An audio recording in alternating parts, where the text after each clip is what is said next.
Important update about YouTube playlists. Hey everyone. We've received many messages asking why our YouTube playlists aren't showing up. Do we create YouTube playlists? Yes, we absolutely do. So why can't you see them? Honestly, we're not sure.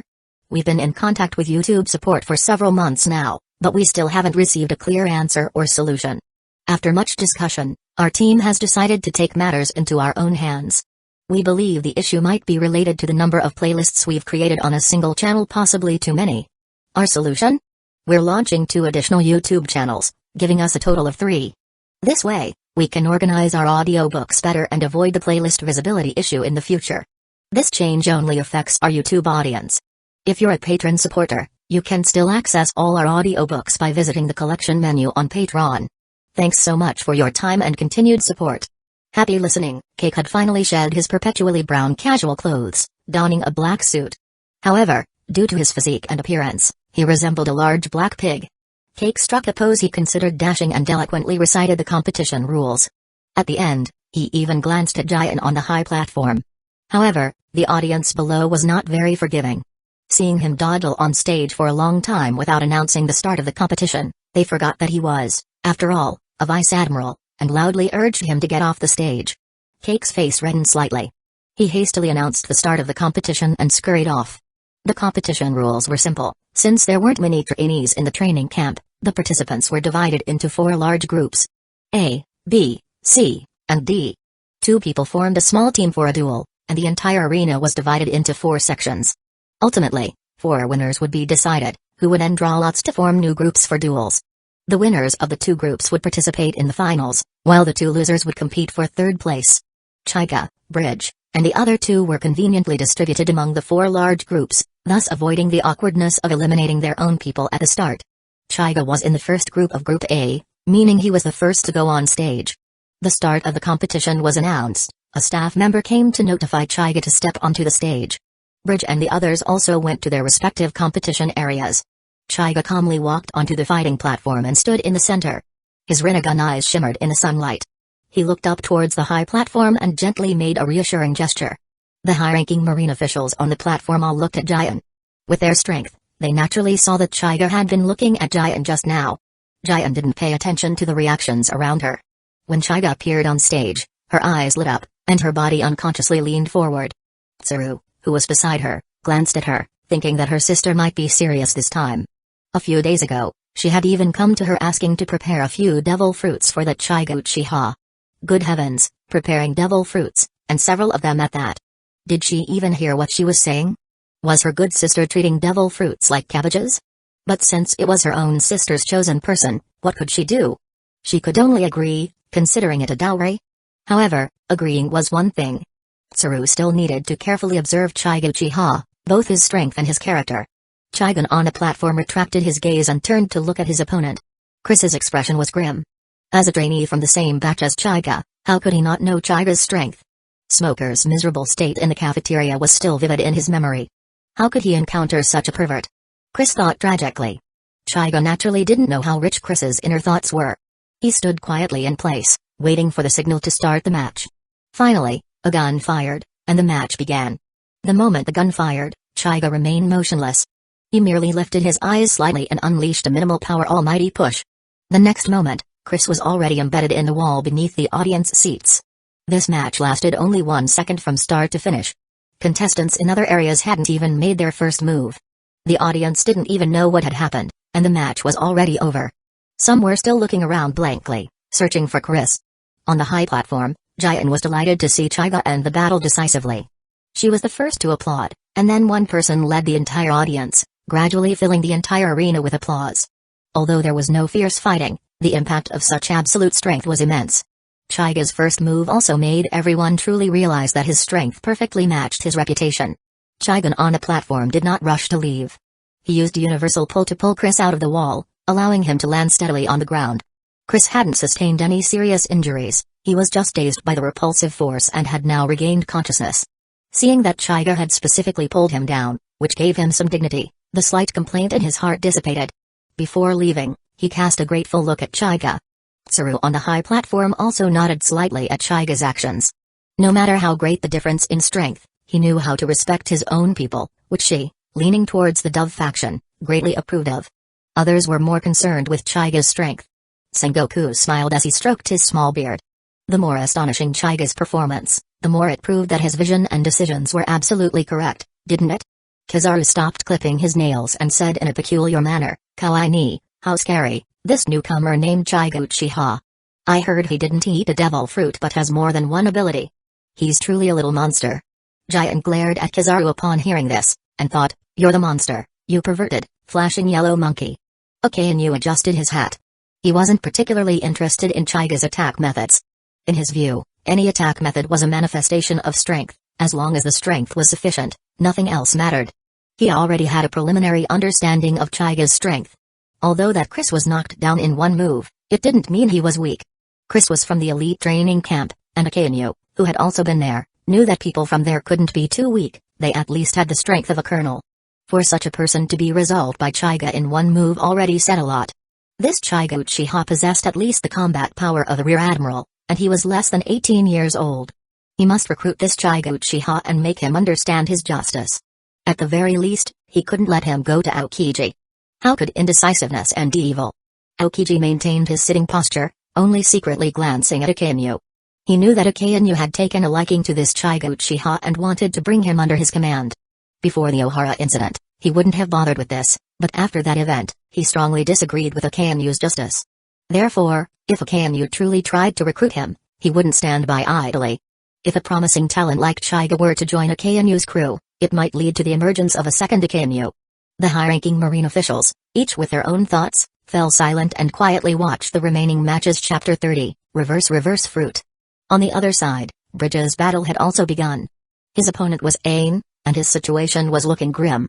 Aizen was a reverse fruit user, capable of generating purple flames to attack. Any living creature or object touched by these flames would revert to a state from several years ago. It was an extremely overpowered Panja devil fruit, possessing a natural counter to Bridge's close combat fighting style. Fortunately, Aizen had not yet developed her devil fruit abilities to the extent seen in the later movie. She couldn't yet launch purple flames from a distance, and even if hit, one would only revert 5 years. At the start of the battle, Bridge accidentally took a hit, and his physical age regressed to 17. The impact wasn't significant, but he no longer dared to attack rashly. He retreated to a corner of the arena, searching for an opening. Aizen stood opposite Bridge, each hand cradling a ball of purple flame, also wary of Bridge's attack. During their earlier exchange, Bridge had touched her shoulder. If she relaxed her guard even slightly, Bridge's attack would land. This prolonged stalemate was actually very disadvantageous for Aizen. She was inferior to Bridge in both physical prowess and martial arts. She could only rely on her devil fruit ability to find the right moment for a decisive blow. Bridge had already been hit once by the regression. If he took another hit, he would revert to the state of a 12-year-old boy. No matter how strong his physique, he wouldn't be able to make any waves at that age. Bridge grew a little impatient and once again activated his hook fruit ability. His right hand transformed into a hook, extending towards Aizen at an incredibly fast speed. Aizen didn't dare to meet it head-on and quickly used instant transmission to dodge. Bridge was proficient in finger pistol, one of the 6 powers, and it was the most suitable technique for him. The flying hook could carry the effect of finger pistol. If Aizen were to touch it with her reverse fruit ability at this moment, she would undoubtedly suffer severe damage, perhaps even losing her combat ability. Aizen reappeared on another part of the arena, with Bridge's attack following closely. This time, Bridge decided to go all out, willing to take another regression hit to end the battle. Repeated use of instant transmission consumed a tremendous amount of stamina. After narrowly dodging another hook claw, Aizen stumbled, almost falling to the ground. She panted as she watched the hook claw coming at her again. As if making a decision, Aizen didn't dodge this time. She thrust her shoulder forward. PFFT, blood splattered. Aizen's shoulder was pierced by the hook and locked in place. Her other hand pressed down on the hook in her shoulder, and with a pained grunt, she lowered her head, seemingly having fainted. Bridge hadn't expected Aizen, as a woman, to possess such courage, taking his attack head-on with her shoulder. However, he couldn't hesitate in battle. On future battlefields, no one would show mercy just because their opponent was a woman. In his opinion, Aizen, having suffered such a severe injury, would find it difficult to even move, let alone activate her devil fruit ability. So, he exerted force with his right hand, the hook dragging Aizen's body closer to him. Once she was dragged over, Bridge believed he could end the battle with a single blow. However, things clearly didn't go as smoothly as Bridge had imagined. Aizen, who should have been dragged over by the hook, stopped moving after being pulled for a short distance. The almost unconscious Ain suddenly lifted her head. A ball of purple flame ignited in the hand resting on the hook. The reverse fruit ability activated, and the purple flame instantly spread from Bridge's hooked hand to his entire body. Damn it! Bridge immediately tried to deactivate his ability the moment he saw the purple flames, but it was too late. His entire body glowed purple, and after a few awkward screeches, he transformed into a chubby little boy with yellow hair. Bridge stared at Ain with eyes even smaller than before. Even though his body had reverted to its 12-year-old state, he didn't believe he had lost. After all, Ain's condition wasn't great either. But the next scene filled him with despair. Ain saw through Bridge's thoughts and forced a smile onto her pale face. She tremblingly raised her uninjured arm, and a light purple, noticeably smaller flame appeared. Ain pressed it against her body. In a few seconds, the bloody hole in her shoulder vanished, and her own appearance and physique didn't change much. Although Ain couldn't increase the years of regression, she could decrease them. Using it on herself allowed her to recover from injuries. It truly lived up to its name as a time-related Paramsha devil fruit. Bridge saw that Ain was now as good as new, then looked at his own height, which barely reached Ain's waist. He gave a bitter laugh. He understood that he had lost this time. The key point was that he had underestimated Ain's willpower due to her gender, and he hadn't thoroughly analyzed her devil fruit ability. In short, he lost fair and square. Actually, he wasn't as obsessed with the competition's reward as others. He had already eaten a devil fruit and wasn't a swordsman. What he most looked forward to was encountering Graves in the competition, giving that guy a good beating, openly claiming a year's worth of cigar enjoyment, and then watching that guy make a constipated face while calling him bro and lighting his cigarettes. Now, it could only remain a regret. Bridge shook his head and then, quite frankly, raised his hand to surrender. Seeing his surrender, Ain deactivated her devil fruit ability, and Bridge returned to his original form. Back in the lounge, Ain collapsed into a chair. From the moment the hook pierced her shoulder until now, both her stamina and physical condition were exhausted. At this moment, a roommate who had just finished her match also returned to the lounge and, seeing Ain in this state, rushed to her side.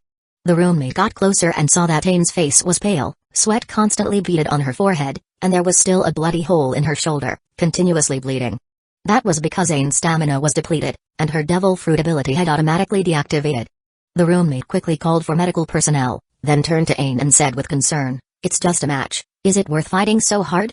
Ain forced herself to cling to the last shred of consciousness. A tall figure appeared in her mind, and she murmured somewhat distractedly, "If I can't even do this much, how can I stand by his side?" Chapter 31, Hyuga against a Vice Admiral. Hyuga sat bored in the stands, his eyes slightly closed, as if asleep. He no longer needed to participate in the upcoming matches. Don't misunderstand, it wasn't that he was eliminated. Instead, the assessment rules had changed. Since Hyuga's strength was completely on a different level from everyone else, the higher-ups decided to separate him and no longer have him participate in the competition. The unlucky fellow, Chris, who had faced Hyuga in the very first match, could now re-enter the competition. Hyuga's assessment was changed from sparring with students to being evaluated by a vice admiral sent from headquarters.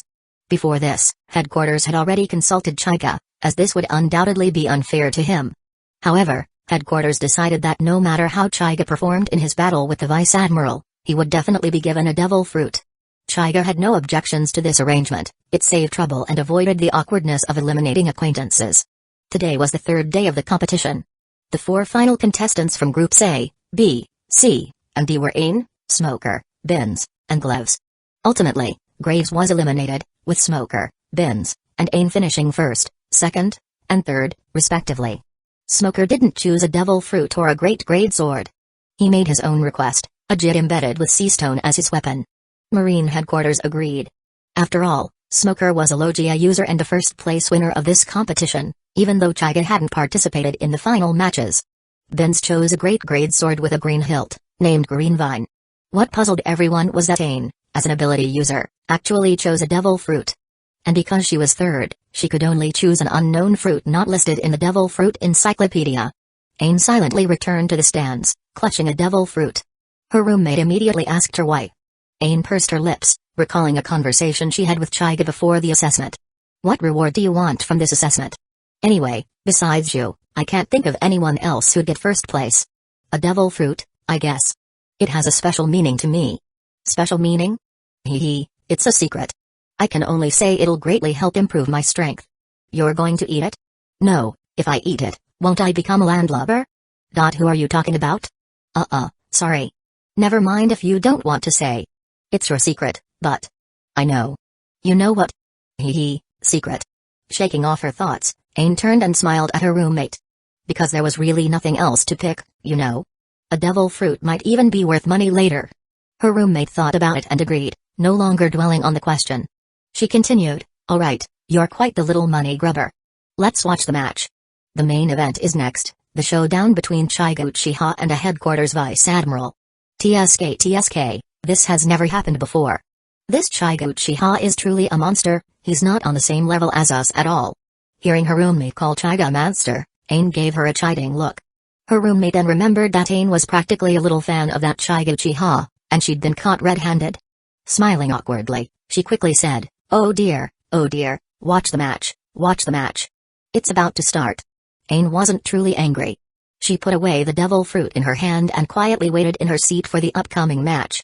By this time, the arena had been mostly cleared and repaired. Cake, wearing his justice coat, appeared on the stage. Today, he wasn't wearing his black suit underneath, but rather his most comfortable tea-colored casual clothes. Cake held the microphone, cleared his throat, and announced to the crowd, next will be the battle between Chiga Uchiha and the headquarters vice admiral. Given the significant difference in strength between student Chiga Uchiha and other students, this special arrangement has been made, and his personal consent has been obtained. Everyone in the arena already knew this news, so there was no particular reaction. Seeing the calm atmosphere, Cake continued, in this match, regardless of victory or defeat, student Chiga will receive a devil fruit as a reward. Furthermore, if he wins, then... At this point, Gakkai deliberately paused, trying to build suspense for the audience. However, the audience didn't buy it. In a moment, many banana peels, eggshells, and other debris appeared around Cake. Wiping a bead of cold sweat from his forehead, Cake no longer delayed and quickly said, if student Chiga wins, then upon his graduation, he will at least be awarded the rank of headquarters rear admiral. As soon as these words were spoken, the arena erupted. Before this, even the first-place winner of the elite training camp would at most receive the rank of colonel. Yet, there was an insurmountable chasm between colonel and rear admiral. One must remember that a rear admiral was already halfway into the upper echelons of marine headquarters. This Chiga Uchiha was only 17 years old, wasn't he? A 17-year-old rear admiral? However, on second thought, the prerequisite was to defeat a vice admiral, which was even more preposterous. A vice admiral of marine headquarters was a genuine member of the headquarters high-ranking officers. Although their performance in the anime might seem a bit underwhelming, they still possessed strength. Perhaps it was just a grand promise from the headquarters higher-ups as a gimmick, everyone in the audience thought. Not only the audience but also many high-ranking marine officials on the high platform thought the same, with the exception of Zephyr and Sengoku. Tsuru heard the news and looked at Sengoku in surprise, asking, Sengoku, what is the meaning of this? Is it just to add a gimmick? Other high-ranking marine officials also looked at Garb. This was the question they wanted to ask as well. Sengoku shook his head, his gaze fixed on the arena below, and said, I received confirmation from Zephyr that Chiga Uchiha currently possesses at least Vice Admiral level combat power. Nani?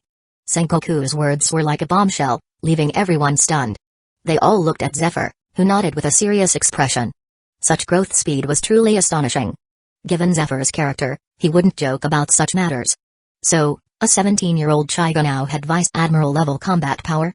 Sitting next to Tsuru, Jian had her legs together and her hands clasped on her thighs, her peach blossom eyes fixed on Chiga in the spectator stands, her expression subtle.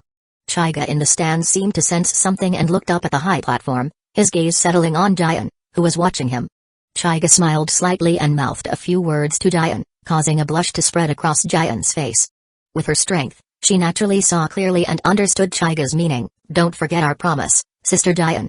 Jian certainly wouldn't forget, she remembered it more clearly than anyone. She also used lip reading to convey her meaning to Chiga. Of course, I haven't forgotten, but aren't you getting a bit carried away? Are you so confident you'll defeat that Vice Admiral? Chiga didn't offer any further explanation, only mouthing 3 words again, trust me. Receiving Chiga's reply, Jian stopped communicating with him. She had gotten the answer she most desired. Although she didn't know Chiga's exact strength, she always felt a sense of security from him. It was this feeling that made her lose herself in it. She murmured softly, you're really going to do it, Chiga. Chapter 32, Chiga vs. Cake. Chiga and Jian's exchanging glances across the entire training ground were fully seen by Cake on the stage. Seeing his goddess's eyes practically dripping with emotion, he quickly picked up the microphone and shouted, I announce that the assessment will now begin. Interrupted by him, Hyuga withdrew his gaze. The next second, his figure appeared on the stage. The sudden interruption left Giant a little unsatisfied. She licked her red lips and glared fiercely at Cake. It was all this guy's fault for messing things up. Feeling Giant's needle-like gaze behind him, Chicken shivered but didn't dare to look back. He could only focus all his attention on Hyuga in front of him. Hyuga saw that the host hadn't left the stage yet and asked, "May I ask where my opponent for this assessment is?" Cake sneered, then grabbed his collar with one hand and dramatically flung it. A coat of justice was thrown out by him. However, he used too much force, and the coat was flung into the audience, causing a commotion, followed by various shouts of protest. "Damn it, what's with the show-off? What's so great about a broken coat to throw around?" "Exactly. It almost hit me. If you don't want the clothes, I suggest donating them to those in need, but that's just a suggestion. By the way, why did that person suddenly go crazy and take off his clothes? Who knows, maybe hyperthyroidism." Cake didn't care about the audience's reaction this time. His melon seed-sized eyes stared directly at Hyuga's Rinnegan and said, "I am the Vice Admiral sent by headquarters to assess you, Hyuga Uchiha. Let me reintroduce myself. My name is Cake." As soon as these words came out, both the high-ranking officials and the spectators couldn't help but be a little stunned. Those who knew Cake knew that although this guy usually seemed unreliable, his strength was among the best among the Vice Admirals. Everyone, especially Giant, acknowledged his strength. At this moment, she looked at her sister Tsuru with a resentful expression, feeling that Tsuru was deliberately making things difficult for Hyuga and increasing the challenge for him. She had only felt her heart flutter at the sage. Couldn't her path to love be a little smoother? Tsuru looked innocent. She also felt that this arrangement was indeed a bit too difficult. For example, Mihawk and Moria are among the 7 warlords, but with different strengths. But the problem was that this arrangement had nothing to do with her. The high-ranking officials on the platform more or less felt that the difficulty was too great. Only Zephyr and Sengoku remained as steady as old dogs, sitting in their seats with their arms crossed like old monks in meditation, showing no intention of responding to the crowd. It was already obvious who made the arrangements. Below the high platform, Hyuga felt a long-lost excitement after hearing that his opponent was Cake. Since coming to the world of pirates, Hyuga had never gone all out. Even he himself didn't know how strong he was now. So when the higher-ups found him and asked if he was willing to change the assessment method, he agreed without hesitation. Moreover, Hyuga looked down on ordinary marine vice admirals. From the anime's performance, the vice admirals he considered worthy of attention were only Onigamo, Doberman, and Momonga. As for Garp, he couldn't be counted among the vice admiral's combat power. He originally thought that his opponent this time would at most be one of the aforementioned few, but the marine high-ups gave him another surprise. Who was Cake? He was a character who appeared later in One Piece. At that time, he had already been promoted to admiral candidate, with strength second only to an admiral. Such strength was certainly worth his excitement. It seems this will be a very interesting battle. Hyuga brushed his hair from his forehead, revealing his Rinnegan more fully. As Hyuga's fighting spirit rose, the ripples in his eyes actually began to move, like a pebble dropped into water, spreading outwards in circles. Noticing the unusual movement in Hyuga's eyes, Cake's expression became solemn. As a high-ranking marine himself, he knew a little about the peculiarities of Hyuga's eyes. Just hearing about those endless abilities made one's scalp tingle, so he wouldn't underestimate Hyuga just because he was currently only a training camp student. Hyuga raised one hand, forming a hand seal, and asked, "Can we begin?" Cake nodded. Both sides were silent for a few seconds, and then the battle erupted. Cake's entire right arm was instantly covered in a layer of inky black armament hockey. At the same time, he used instant transmission, punching Hyuga's abdomen. Hyuga also immediately used Almighty Push. However, this time, Almighty Push didn't push the opponent away instantly as usual, it only slowed Cake's movements. It should be said that for an elite vice admiral like Cake, Hyuga's current ocular power was not enough to instantly push him away with Almighty Push, but it was enough. Taking advantage of Cake's slowed movements, Hyuga's figure also disappeared from his original spot. Seeing his attack miss, Cake didn't panic and immediately struck behind him. Clang! The sound of a fist meeting a palm rang out. Hyuga, who appeared behind Cake, blocked the attack with his palm. A smile appeared at the corner of Cake's mouth. The fist in Hyuga's hand trembled slightly. Hyuga's expression changed, and he quickly let go. The Deva Path ability activated, and he shot into the sky. Stopping in midair, Hyuga looked at the hand that had just held Cake's fist and found that his palm was somewhat red and swollen, and his entire arm was faintly aching. Even with his Hashirama cells, he couldn't recover in a short time. Slightly shaking his numb arm, Hyuga looked at Cake below and asked, "This effect isn't ordinary armament hockey, is it?" Cake chuckled but didn't answer. He used Moonwalk to quickly approach Hyuga. Boom. Boom. Boom. Terrifying sonic booms continuously echoed from above. Before long, the clouds above the entire assessment ground were dispersed, leaving only a clear blue sky. The audience around the venue was stunned. At this moment, a thought simultaneously appeared in their minds: is this Uchiha really just a student? Why does this style seem a bit different? The aerial clash continued for nearly 10 minutes, ending with Hyuga's figure appearing on the ground. Hyuga's appearance was a bit disheveled. Both sleeves had disappeared, and his collar was torn open, slightly exposing his chest. However, from the exposed skin, it could be seen that he was unharmed. Cake followed closely, appearing opposite Hyuga. Compared to Hyuga, his condition seemed much better, with only slightly wrinkled clothes. From the current comparison of their appearances, it seemed that Cake had a slight advantage in the previous battle. However, Cake didn't see it that way. He knew that Hyuga hadn't gone all out, and of course, he hadn't either. Their previous battle, though seemingly intense, was merely a warm-up for both of them. The real battle had just begun. Chapter 33, Armament Ascension. Hyuga and Cake stood on opposite sides of the ring, both adjusting their states. The atmosphere was surprisingly quiet, and the audience by the ring didn't even dare to breathe, afraid of missing any exciting parts. After a moment of stalemate, Hyuga made the first move. He entered Sage mode, and his speed increased by several times.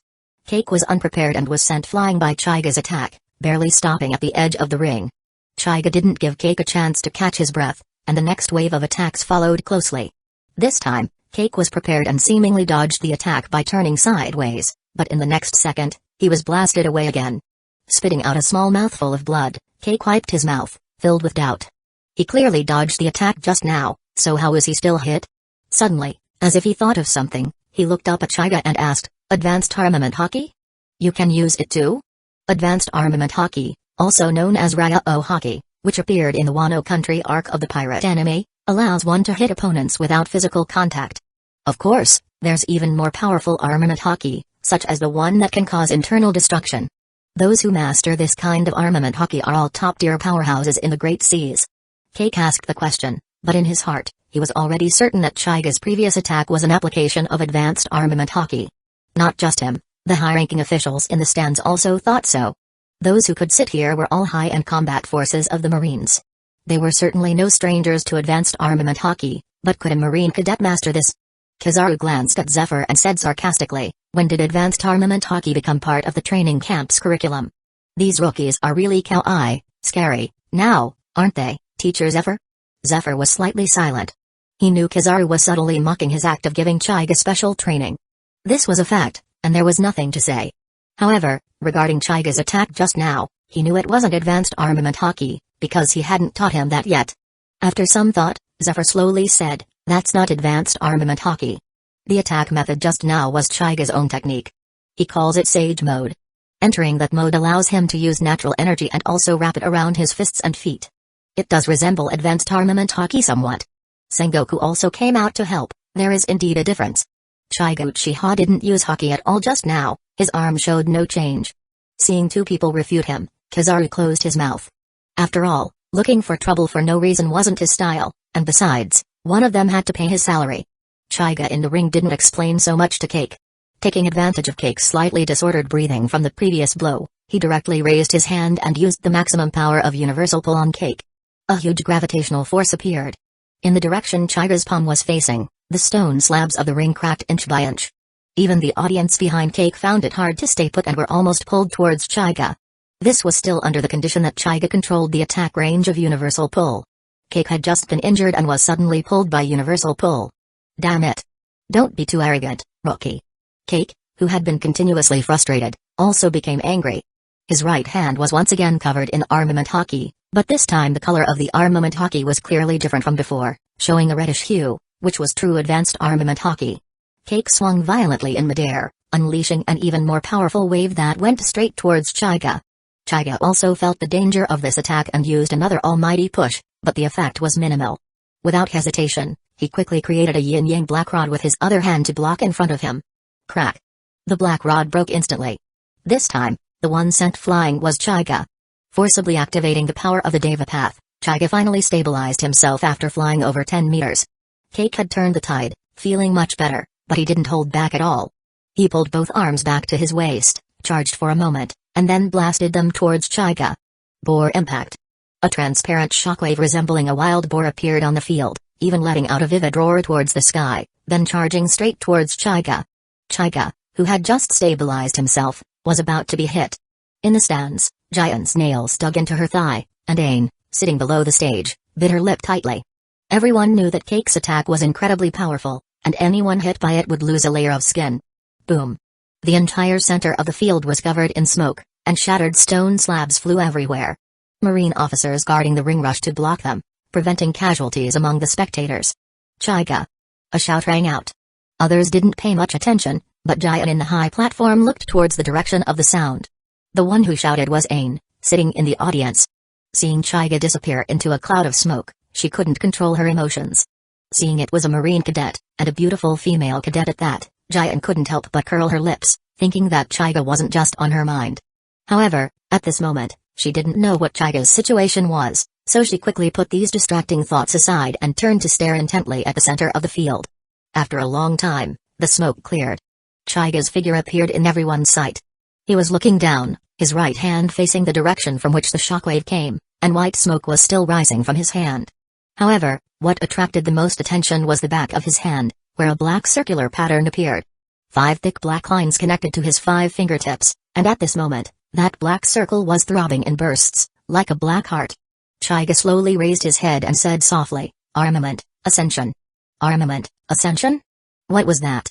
Cake was a little confused, his teacher hadn't taught him this. Putting his arm down and relaxing slightly, Hyuga's eyes gradually became dangerous. A terrifying aura emanated from his right hand. Cake dared not be careless, tensing his body, ready to deal with the next attack. Feeling the explosive power in his right hand was ready, Hyuga's right arm instantly swung out 12 times, 12 divine sky strikes. He mentioned this earlier in case you forgot. 12 fist-shaped shockwaves formed an air wall, covering a very large area, almost impossible to avoid. Moreover, their speed was so fast that the space they passed through even twisted. Cake knew this attack was unavoidable. He took a horse stance on the spot, his face resolute, and shouted, "Iron Body." Hearing Cake shout the name of the technique, Hyuga directly pulled out a new set of clothes from the door space and changed into them. Until a thud was heard as Cake fell to the ground below the ring, the referee appeared beside him. Cake's eyes rolled, confirming that he had lost consciousness. The referee turned and raised his hand, shouting, "Vice Admiral Cake has lost consciousness. I declare the winner of this match is..." At this point, the referee swallowed hard, composed himself, and then shouted with all his might, "Hyuga Uchiha." Chapter 34, Mythical Zone? The referee's words echoed throughout the arena. After a brief silence, a tsunami of cheers erupted from the stands. Well done. That was amazing. Now this is the kind of fight that's exciting to watch. This Hyuga Uchiha actually defeated a Marine Headquarters Vice Admiral. Was that Vice Admiral a fake? Get lost. I know that Vice Admiral. Even among that group of Vice Admirals, his strength is top tier. No matter what, we've witnessed the birth of a legend. Hyuga, I want to have your babies.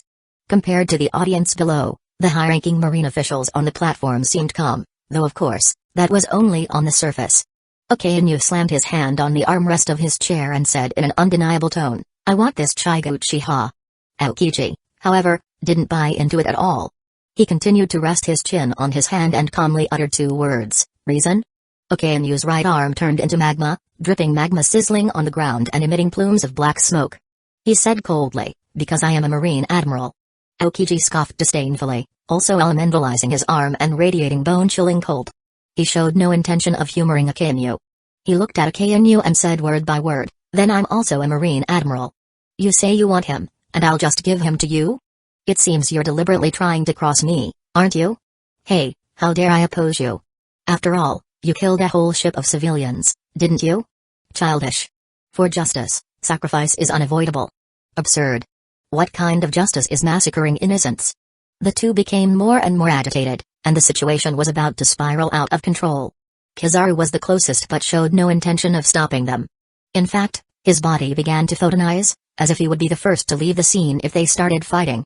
Sengoku, of course, couldn't let such a thing happen. What would the cadets below think? Where would the Marine's dignity be? His face darkened, and he angrily roared in a low voice, "Enough! Do you want to bring shame upon the Marines?" As he finished speaking, an aura mixed with black lightning erupted from Sengoku's body. To quell the situation in the shortest time possible, Sengoku used his Conqueror's Haki.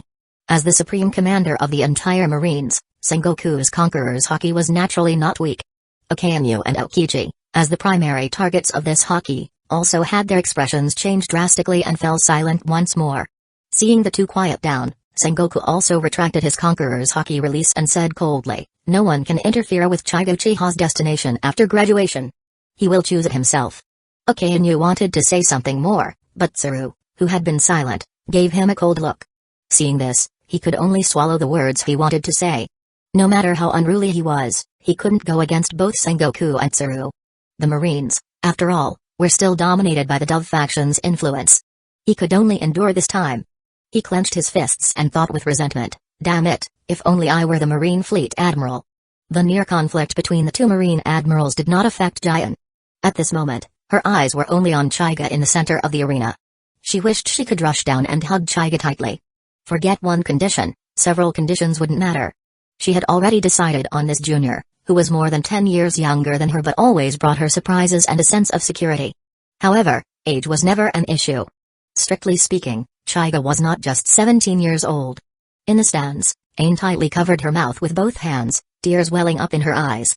For her, Chiga's final victory, creating a marine miracle, was even more exciting than if she had achieved it herself. At this moment, she was only happy for the boy in her heart. Chiga, still standing in the arena, naturally sensed these two intense gazes coming from opposite directions. He, of course, knew who the owners of the two gazes were. He had also heard Ain's voice in the smoke earlier. Even a block of wood would have understood what the girl meant, but the problem was he already had Jian. Of course, not yet, but wasn't that a foregone conclusion? Chiga greatly admired Ain. This strong, aspiring girl who bravely spoke up in the mess hall had long left an indelible impression on Chiga's mind. What a pity. Chiga sighed lightly, then raised his thumb towards the high platform. On the platform, Jian gave a charming smile, her red lips slightly parted, and mouthed, "The match is over. I'll be waiting for you at the dorm building entrance." Hiss. They definitely gave her the wrong code name. She should be Pink Fox, right? Chiga roared in his heart, but then he thought about quickly claiming his reward and rushing back to the dorm. So the real reward was still to come. One must say, a certain orange-haired Lily's evaluation was indeed accurate, fair, and insightful. Ain in the stands naturally saw this scene and felt her heart suddenly constrict, as if she had lost the most important thing. Ain's face instantly turned pale. Her roommate next to her quickly asked, "Ain, what's wrong? Did your old injury from that battle relapse? Let me help you back to rest?"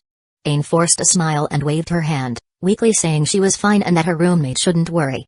Then she fell silent, staring blankly at Shigen on the stage, who had his back to her, as two lines of clear tears streamed down her cheeks.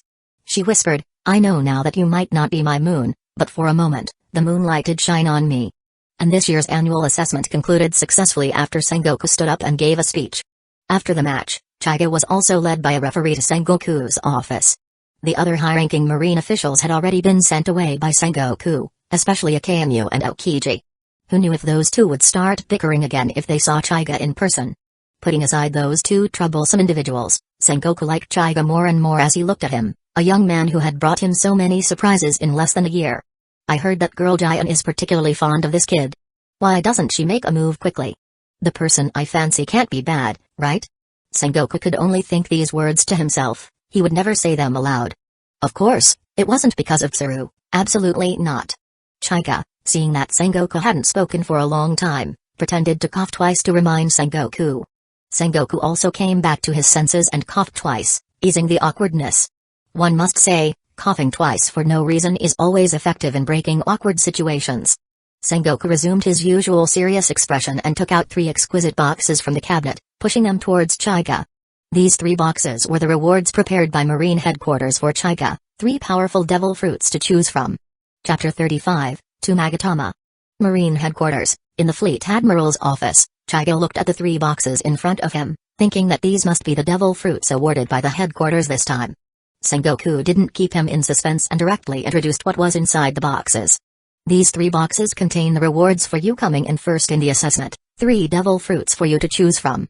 Upon confirmation, Chiga nodded. Next would be the information on the 3 fruits.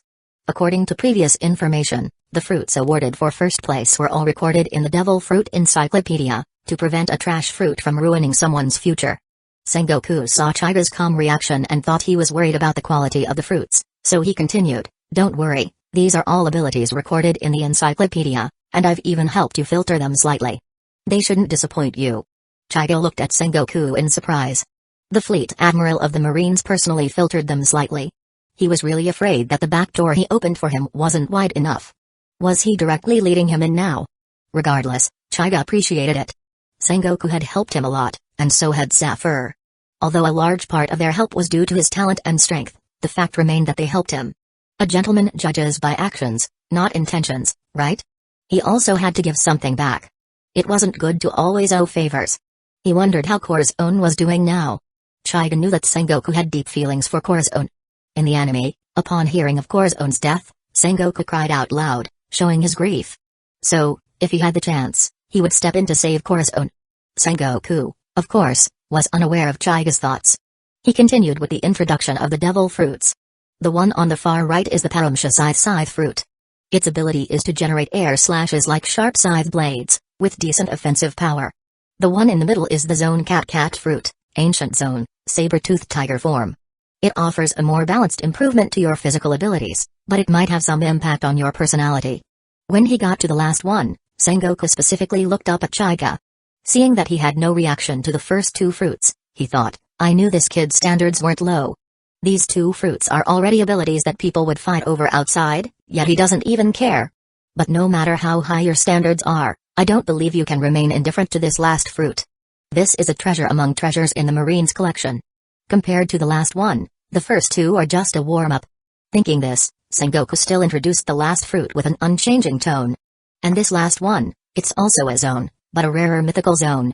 Its name is the cat fruit, Bakeneko form. Chaiga's expression finally changed upon hearing this name, not just because this last fruit was a precious mythical zone, but more so because of the fruit's name. Isn't this the tailed beast from my previous life? Chaiga was a bit confused, but then he thought, there are indeed Bakeneko in Japanese mythology. They should be two different creatures.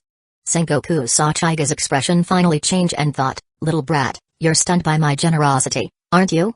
Do you understand the value of a Marine Fleet Admiral? I personally retrieved this one. It seems you do know a thing or two. I'll take this Bakeneko fruit. Chaiga no longer hesitated and immediately made his choice. Sengoku saw that Chaiga indeed chose the Bakeneko fruit and stroked his small beard with satisfaction. He pushed the box containing the Bakeneko fruit towards Chaiga and asked, do you want to eat this fruit now, or do you want to do some preparation? Now. Chaiga didn't want to waste time.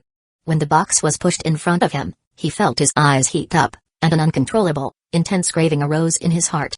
He hadn't expected that ever since absorbing the door fruit model, Dimensional Gate devil fruits had become increasingly tempting to him. Sengoku, seeing Chaiga's eagerness, thought, he's a young man after all, quite impatient. But he could understand. Eating a mythical zone devil fruit, as long as one's body wasn't too weak, could secure them a place on the seas.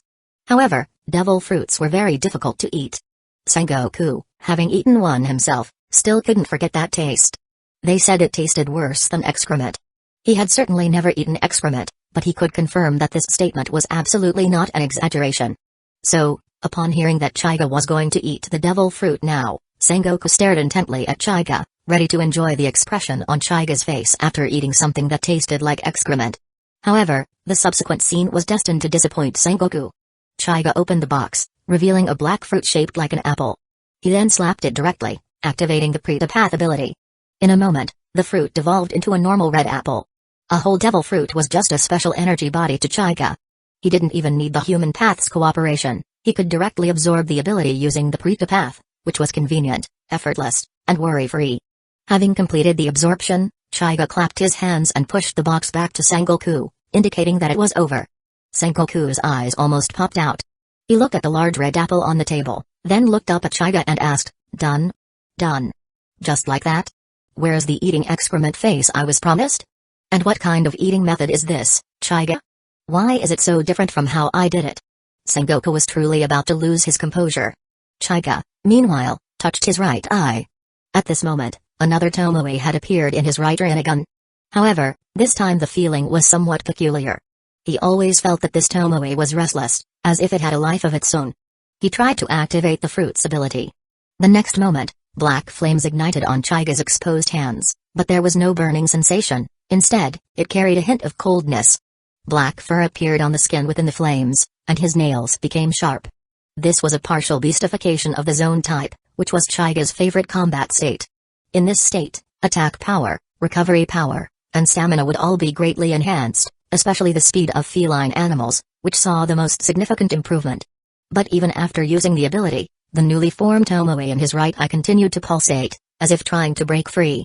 This feeling made him uncomfortable, and he didn't know how to resolve it, so he could only temporarily close his right eye.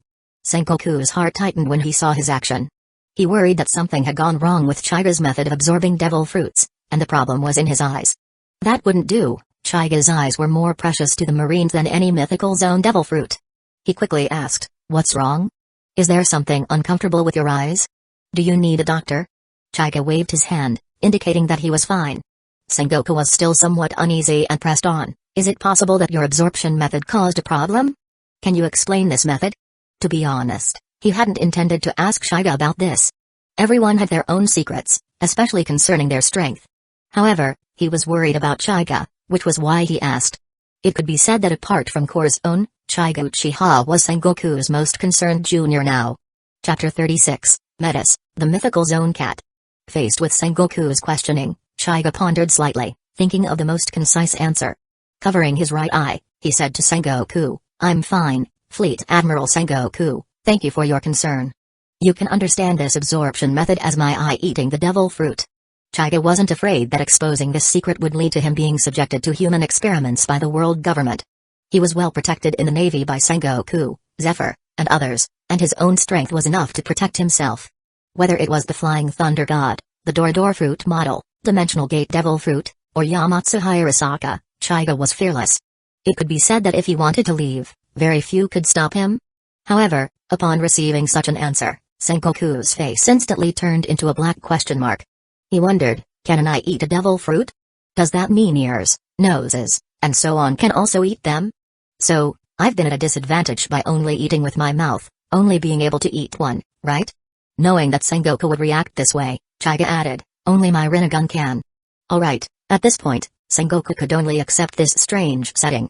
However, despite accepting it, he couldn't help but sigh inwardly, just how outrageous is Chaiga's family? I heard Chaiga is the only one left. Could it be that even the heavens couldn't stand it anymore? Alright, Fleet Admiral Sengoku, there's something wrong with my right eye. I'm going back to rest. I'll take my leave now. The anomaly in his right eye was getting stronger, and Chaiga no longer wanted to stay. He planned to find an uninhabited place to investigate. Alright, if it gets too bad, you must go to the infirmary, got it? Yes, got it. With that, Chaiga disappeared. He had left one of his Flying Thunder kunai in the wasteland behind the mountain.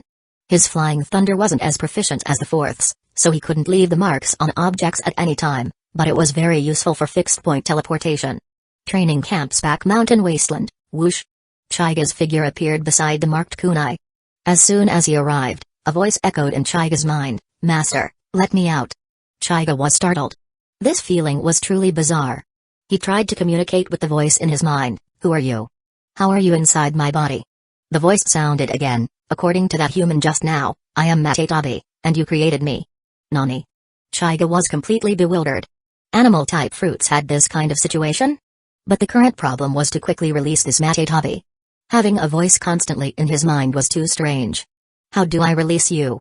I don't know either. I'm trapped in your eye, and there are also three-headed dogs, chameleons, and so on next to me. Aren't those the Rinnegan's animal path summons? Chaiga hadn't used the animal path ability since awakening his Rinnegan and had almost forgotten about it. Mainly, he didn't need it much. The size advantage of animals wasn't very prominent in the world of pirates, and the chameleon's invisibility was completely countered by observation haki. Moreover, he didn't want to run into a chameleon's mouth. Since Matetabi was born in his animal path, it was easy to handle. Chaiga directly bit his finger and slapped it on the ground, summoning jutsu. Boom. A large cloud of smoke appeared, accompanied by a piercing cat's cry, and then instantly dispersed. A giant demon cat, completely black with black flames flickering on its back, appeared before Chaiga. It was Matetabi. Matetabi saw Chaiga and immediately lowered its head, rubbing its massive head affectionately against Chaiga. Matetabi's fur was soft and smooth, carrying a hint of coolness. Being rubbed like this, Chaiga couldn't help but shiver. Reaching out to stroke Matetabi's head, Matetabi immediately showed an expression of enjoyment. Chaiga looked at the giant Matetabi before him and confirmed that this Matetabi was a completely different creature from the Matetabi-tailed beast in Naruto. After thinking for a moment, Chaiga asked two questions he was more concerned about. Do you have any special abilities? Also, if you come out of my eye, can I still use your abilities?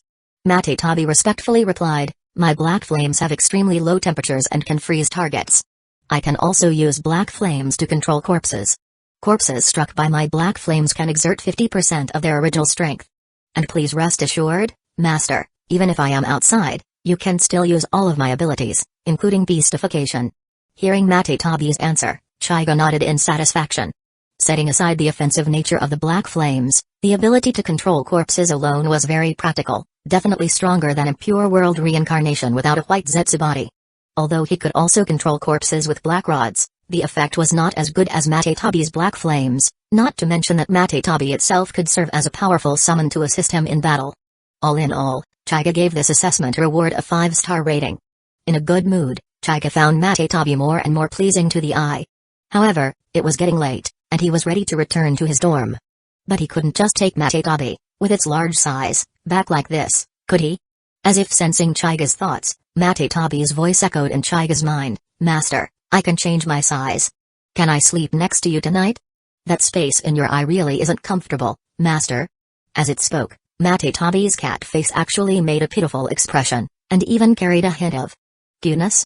Looking at such a Matetabi, how could anyone bear to refuse? Chaiga agreed without hesitation. Matetabi, having received its master's permission, let out a happy meow, then its body gradually shrunk, finally transforming into a normal-sized black cat. It jumped onto Chaiga's shoulder, affectionately licking Chaiga's cheek. Chaiga stroked Matetabi's head down to its tail. When he touched its tail, Matetabi's fur bristled a bit, but it didn't resist. Interestingly, even though Matetabi was a black cat, its face could still be seen blushing. Chaiga only felt that the sensation was excellent, like sticking one's hand out of a car window on a highway, feeling as if grasping something. What Chaiga didn't know was that when he had this thought, Matetabi's face turned even redder, and it secretly rolled its eyes at Chaiga. With the Rinnegan issue resolved, Chaiga was ready to return to his dorm. Before leaving, Chaiga gave Matetabi a name, Metis. Matetabi loved the name and tightly hugged Chaiga's neck with its two small paws. The figures of one person and one cat appeared so harmonious and beautiful under the setting sun. Chapter 37, The Promise. Chaiga didn't leave a flying thunder god kunai near the dormitory because after every training session, he always liked to walk back slowly by himself. But today, Chaiga wasn't alone. There was a small black cat on his shoulder. At this moment, the man and the cat were leisurely walking on the road in silence. However, this was only on the surface. In Chaiga's mind, Metis's mature female voice was chattering non-stop, Master, can I stay by your side forever? Of course. Hee hee, I love you, Master. Actually, I'm a girl. I know that. Not the kind of little female cat Master is thinking of. Forget it, you'll know later. I've noticed since just now. Can you hear my inner voice? I can hear a part of it. If what Master is thinking about is related to me, I can hear it. Oh, okay. That's not bad. Chaiga was chatting animatedly with Metis when a spherical figure appeared in the distance, rapidly approaching in his direction. Metis immediately became alert. Having just been born, she was wary of all other creatures except Chaiga. Master, someone's coming. I see him. Don't worry, it's fine. Chaiga reached out and comforted Metis, indicating that the person approaching was one of his own. The figure got closer and closer. Chaiga had already recognized who it was. It was Bridge. Bridge's face lit up when he saw Chaiga, and he waved and shouted, Chaiga. That beautiful female officer is here again, waiting for you by the dorm building. Hiss. He almost forgot about Giant. Chaiga slapped his forehead. Just like last time, he picked up Bridge and shot straight into the sky. Bridge, who was experiencing flight again, was already beyond caring. He didn't struggle. How did the saying go? Sometimes life is like that. If you can't resist, you might as well enjoy it. As soon as they landed, a figure pounced into Chaiga's arms, hugging his waist tightly. It was none other than the beautiful female officer Bridge had mentioned. Giant. Although she had waited for Chaiga all day and even been stood up by him in the afternoon, she wasn't upset. She had heard from Sengoku that Chaiga's eyes seemed to be having problems. Knowing how important those eyes were to him, she rushed over and even conscripted someone to find him. Now, seeing Chaiga appear safe and sound, she finally felt completely relieved. Chaiga looked at Giant in his arms, his eyes softening. Without any reservations, he returned the embrace, holding her tightly. Jian also straightened up, but because Hyuga was still a head shorter than her at the moment, his face ended up buried between the two soft mounds on her chest. Feeling Hyuga's warm breath on her skin, Jian's cheeks turned as red as ripe apples. Bridge, seeing this from the side, quickly ran away using instant transmission. But the few of them had forgotten about the small black cat present at the scene. In Hyuga's mind, as he was currently enjoying a face wash service, a voice suddenly rang out, "Master, are you going to mate with that human?" PFFT. Hyuga directly spat out a mouthful, startling Jian into thinking his eyes were still having issues. Ignoring the clothes on her chest that Hyuga had just soaked, she quickly cupped his face with both hands and stared intently at his Rinnegan. Besides an extra tomoe, there doesn't seem to be anything wrong. Ugh. I'm fine. I just choked. Cough cough, choked. Jian's grip was a bit strong, squeezing Hyuga's mouth into a pout. He patted her hand to reassure her, taking the opportunity to free his face. At that moment, Jian also noticed Metis on Hyuga's shoulder. Since it was getting late and Metis's fur was very dark, she hadn't seen the cat until now. Seeing her, Jian couldn't help but clap her hands and exclaim, "When did you get a cat? She's quite cute." As she reached out to hug Metis, the little black cat instantly vanished, reappearing on Hyuga's other shoulder a second later, even giving Jian a provocative look. This startled Jian. Metis's speed just now was more than twice as fast as Bridge's instant transmission. This absolutely wasn't an ordinary cat. Ignoring the provocation, she turned to Hyuga with a curious expression. Hyuga didn't hide anything from her. Jian was the closest person to him in the entire navy. There was nothing to hide. He simply explained Metis's birth and identity. After a long moment, Jian finally managed to accept everything she had just heard. If it weren't Hyuga, this man who defied common sense, telling her these things, she would have slapped the speaker straight to the great Buddha. Taking a deep breath, Jian slowly spoke, "So, you're saying this black cat is the true form of that mythical zone devil fruit? The Bakeneko?" "Yes. I named her Metis." "Metis? That's a nice name. So she's also a little female cat?" "Ah, yes." Hyuga looked at Jian somewhat puzzled. As a cat, was gender that important? Jian, of course, didn't think so either. But Metis's human-like expressions and actions had just now triggered a different kind of crisis in her. As a woman. And it wasn't the kind related to combat. Still, she couldn't possibly contend with a cat over something like that. Right? Shaking her head, Jian extended a finger and poked Hyuga's chest, saying seductively, "All right, little brother Hyuga, do you remember what I promised you?" "Of course I remember. Here it comes. The final reward." Hyuga's heart raced a little, and the arm holding Jian subconsciously tightened. "You're hurting me." Jian, both amused and exasperated, patted his arm. Hyuga quickly loosened his grip, realizing he'd been too eager. This wasn't really Hyuga's fault. This was his third life, and he was still a complete virgin. On Earth, he'd been an orphan. His own survival was a struggle. In Naruto, he constantly faced life-threatening danger. When could he have had time to think about these kinds of things? Jian, of course, didn't blame him. She continued, "It's good that you remember. You've already accomplished what we talked about, so tell me your condition." After saying that, she avoided Hyuga's gaze, turning her head. Hyuga released her from the embrace, gently cupped her chin, and made her face him.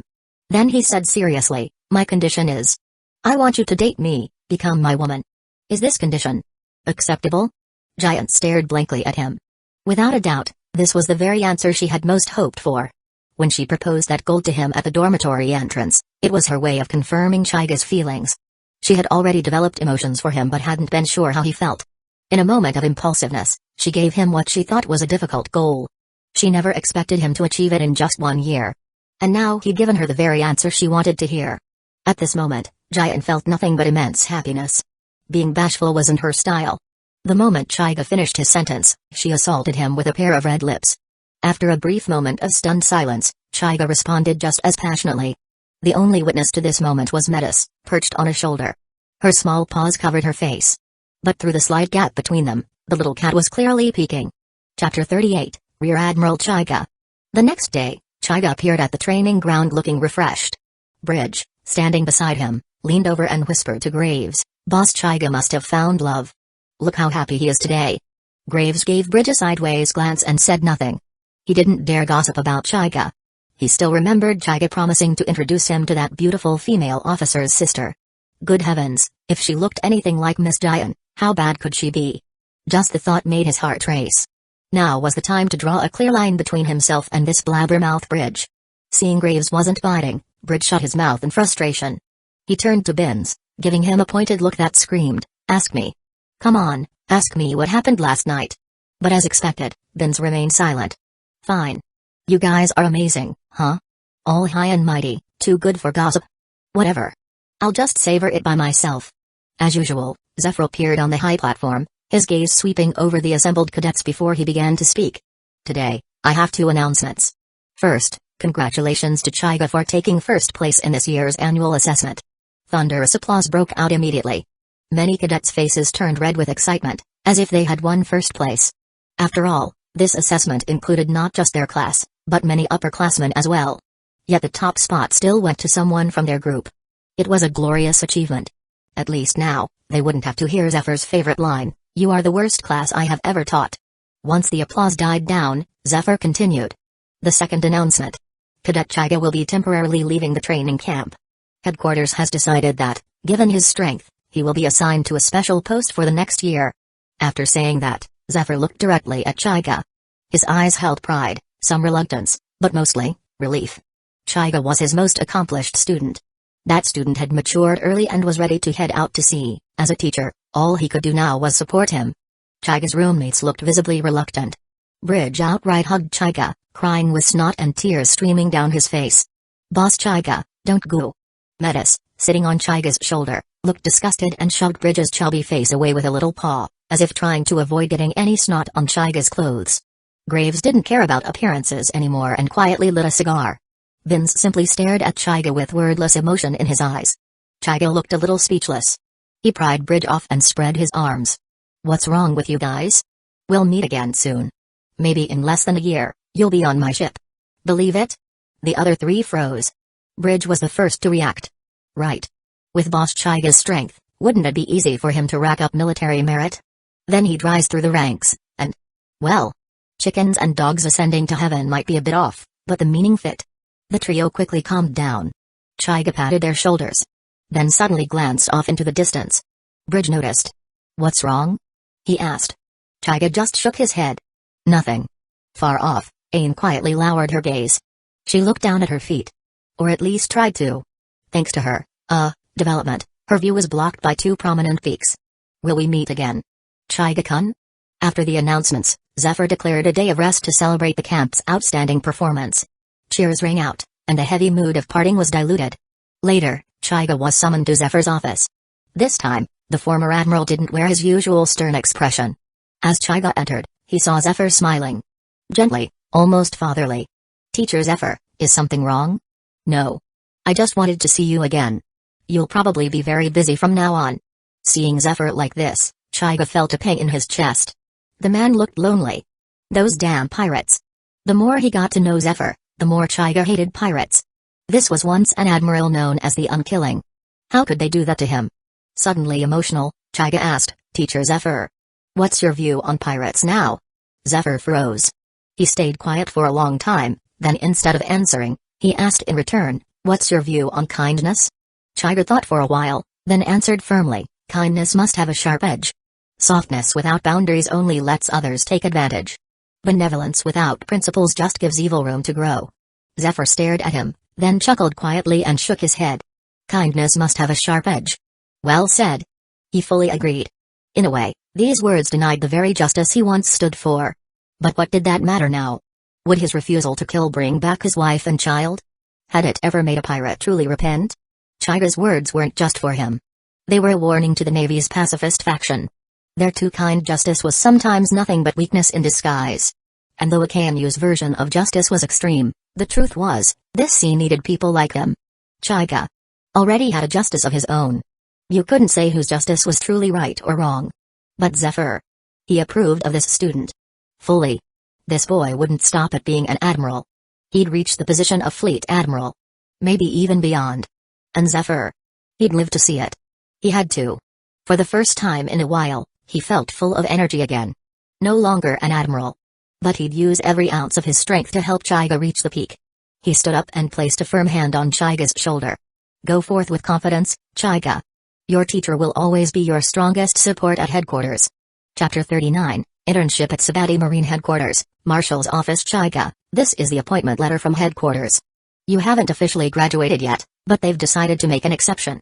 You're being given the rank of colonel and assigned temporarily to Sabati Archipelago," said Sengoku, handing over a neatly folded uniform and a sealed document. Hyuga glanced through the letter, then met Sengoku's eyes. "Understood, Marshal Sengoku. Should I head out immediately?" "Yes. This assignment has already been delayed. Your deployment to Sabati isn't just a marine decision. It comes directly from the world government as well. Be careful." Hyuga raised an eyebrow. The world government? Were they already watching him? Do they have any specific instructions? Sengoku shook his head. "Nothing direct. But I have a hunch. You've stood out during your time here, and they've taken notice. The government probably believes you'll be someone important in the future. And they want to observe you up close. You should know. The celestial dragons frequent Sabati to buy slaves. Your attitude toward them will be watched closely." He paused before continuing. "I don't need to tell you how things are. You've seen enough to understand. But as Marshal, I still have to say this: don't provoke the celestial dragons. If you can't tolerate them, avoid them. They rarely bother with the Marines anyway." Sengoku's expression was serious. He clearly feared that a strong-willed recruit like Hyuga might act rashly. After all, one wrong move near the celestial dragons could destroy a future as bright as Hyuga's. Hyuga nodded. He wasn't some hot-headed kid, not mentally.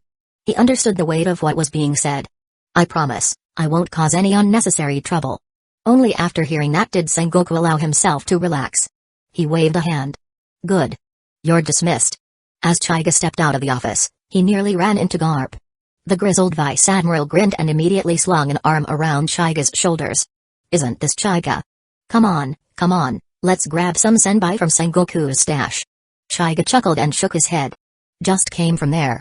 I'll pass on the freeloading." Garp noticed the document in his hand. "What's that? Assignment letter? You graduate early or something? Where are they sending you?" Hyuga replied. "Not early graduation. Just sort of an internship. I'm being stationed at Sabati." Garp froze. "Sabati? That damn place? Why are they sending you there? That's where the celestial dragons crawl around. Rotten bastards, the lot of them." "Garp. What nonsense are you yelling now? Get in here." Sengoku's furious voice roared from the office. Garp made a face toward the doorway but quickly turned back to Hyuga. "Anyway, kid. Seriously. Be careful. Stay away from the celestial dragons as much as you can." Hyuga nodded once more. "Thanks, Vice Admiral Garp. I'll keep that in mind." With that, he took his leave. As soon as he stepped outside the building, he activated his ability and flew off toward the port. Metis, resting lazily on his shoulder, stirred. "Master. What are celestial dragons? Why is everyone warning you about them? Are they that strong?" Hyuga scoffed. "Strong? No. Just trash wrapped in gold. One day, I'll carry a few bags of rice up the red line." "Rice?" Metis blinked. "Are we delivering food to them?" "No. I mean I'll crush them." "Oh. Then I'll help carry the bags. Let's bring lots of rice, Master. I believe in you." Hyuga chuckled and reached up to scratch her under the chin. Metis purred in delight. "You sure believe in me a lot." "Of course. Master is unbeatable." Soon after, they reached the port. Hyuga scanned the ships until his eyes landed on one bearing a familiar, bold character on its sail. Crane. He smirked. Vice Admiral Tsuru's warship. There was no mistaking it. As he approached, he spotted someone leaning over the railing. "Jian." She waved at him cheerfully. Since their verbal skirmish that night, this was their first meeting. Hyuga's lips twitched slightly as he recalled it, earning a roll of the eyes from Metis. Today, Jian wore her standard justice cloak and a crisp uniform, radiating confidence and elegance. Hyuga glanced at his own uniform. No cloak. He felt slightly cheated. Shrugging, he skipped the stairs and soared through the air, landing smoothly on the deck. Immediately, he noticed the crew. Entirely made up of female Marines. Turning to look at him. "Who's that? He's cute. Wait, isn't that a colonel's uniform? He looks so young. Is he here to see someone? Didn't Vice Admiral Tsuru ban men from boarding without official reasons?" Before they could gossip further, Jian approached, heels clicking confidently on the deck. She smiled brightly, though she kept her hands to herself. "Surprise. It's me again, your ride to your new post." Hyuga smiled. "I didn't expect this, but I'm not complaining." Vice Admiral Tsuru isn't on board?" "Nope. She stayed back at headquarters." "This warship's all mine now." "Well then, I'll be in your care, Sister Giant. That depends on how obedient you are, little brother Hyuga. Chapter 40, Secretary Khalifa. On this day, the weather was clear and beautiful aboard Crane's battleship. Hyuga lay on the deck, his head resting in Giant's lap, sipping juice she held for him. He was thoroughly enjoying himself. The female Marine standing guard nearby stared straight ahead. They had long since grown used to such scenes. Moving from initial shock to complete nonchalance. Giant gently patted Hyuga, who was about to doze off, and asked, "Hey, do you have any plans for this trip to Sabati?" Hyuga stretched lazily and replied, "No plans. I might just stay there for a year. The main reason this time is to build up my resume with the world government." "The world government? How did you get on their radar?" "According to Fleet Admiral Sengoku, they're planning to observe me. Since the Celestial Dragons like to visit that place, they're stationing me there for a while." "Celestial Dragons? Hyuga, do you even know what that name means?" "Yeah, it means a bunch of trash. Seriously, I've heard so much about them I could grow calluses on my ears. Don't worry. If they don't provoke me, I'm too lazy to care." Seeing this attitude, Giant said no more. Only hoping he truly knew what he was doing. Since Marine headquarters and the Sabati archipelago were close, the battleship arrived quickly. As soon as they disembarked, rows of Marines awaited them, already assembled to welcome their arrival. Leading them was the highest-ranking officer on site, Rear Admiral Ambust. Ambust wasn't here just to welcome Hyuga. After all, Hyuga was only a colonel. With a gentle whoosh, Giant appeared behind Hyuga. Ambust immediately stepped forward with the Marines to greet her instead. Hyuga could only smile and shake his head. Clearly, his rank still didn't earn much attention. But he didn't mind. Giant, on the other hand, waved lightly at Ambust, signaling she had completed her task and was ready to leave. She turned to Hyuga with a faint smile and said, "This is as far as I go. I'll be heading back." Hyuga returned her smile and said, "Thanks for the ride, Giant." Giant feigned annoyance, puffing her cheeks. "Why are we being polite with each other?" Then she pinched his face lightly. The action was natural. Intended to create some prestige for Hyuga so he'd have an easier time here. Ambust noticed their interaction. He wiped the sweat from his brow, thinking, this Hyuga Uchiha has serious backing. And he's so young? I'd better tread carefully. Giant gave Hyuga a few last-minute reminders before turning to leave. She didn't linger. Partly because their relationship wasn't what it once was, and partly because her post was nearby, so she could visit anytime. After Giant left, Ambust approached Hyuga without a shred of arrogance and said kindly, "You must be Colonel Hyuga Uchiha from headquarters. I'm Rear Admiral Ambust, in charge here. If you need anything, please don't hesitate." Hyuga smiled and replied, "I won't be doing much. I'll be under your command for now. Please take care of me." Hyuga's friendly demeanor reassured Ambust. This Hyuga Uchiha seemed easy to get along with. It had to be said. Having the right background really made everything smoother. Despite holding a higher rank, Ambust didn't dare show the slightest disrespect. After the greetings, Ambust personally led Hyuga to Zone 66, the marine base within the Sabati archipelago. He pushed open the door to an office and was stunned to find two women already seated inside. He had no idea who they were. One had short, curly golden hair and wore a long orange dress. She sat with her hands gracefully clasped, smiling in a refined manner. The other looked younger, also blonde, but with long hair. Her expression was cooler. She wore glasses, a cropped black blazer, a tight skirt, fishnet stockings, and black high heels. "Who are you? How did you get in here?" Ambust snapped, his tone sharp. He wasn't in the mood to admire beautiful women. His eyes narrowed in wariness. Hyuga, on the other hand, remained composed. Based on appearances alone, he had a rough idea who they were. The woman with the hat was Stussy from Cypher Pol 0 agent, and the younger one was likely Khalifa, who would later join Cypher Pol 9 agent. Noticing Ambust's defensive stance, Stussy stood and gracefully handed over a document, then covered her mouth with a light chuckle. "Oh my, Rear Admiral Ambust, don't be so tense. We're not here to cause trouble. Let me introduce us. We're from the world government. My name is Stussy, and this young lady here is Khalifa." "World government?" Ambust's pupils contracted as he glanced at the document. "Another group I can't afford to offend." What exactly was Hyuga Uchiha's identity? Why did all these high-level figures appear the moment he arrived? Well, if someone could use abilities without devil fruit and the WG doesn't investigate, that alone would be weird. Still, regardless of who they were, Ambust wasn't in a position to complain. He steadied himself, returned the document respectfully, and said, "So it's Miss Stussy. My apologies. May I ask what brings you here?" Stussy returned to her seat, elegantly crossed her legs, and sipped from a cup of tea. Metas grumbled in Chaiga's mind, "Master, this old lady is so pretentious. Let me claw her face." Chaiga replied inwardly, "Let it go. She's got big backing. And she's here for me. Let's see what she wants." After taking a slow sip of tea, Stussy set the cup down. This time, she focused entirely on Chaiga and said, still smiling, "I came to meet our promising new Marine star.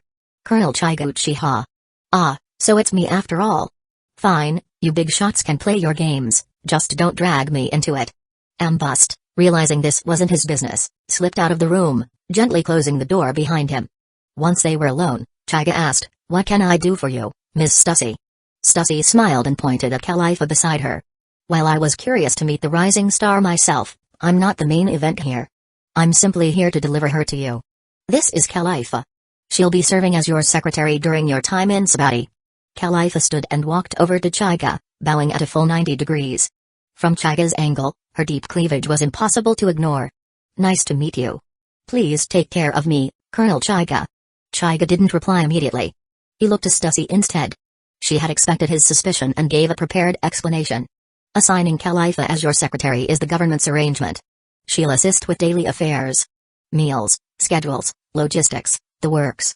Since you're fresh from the training camp and Sabaody's a special place, this is just the government being considerate."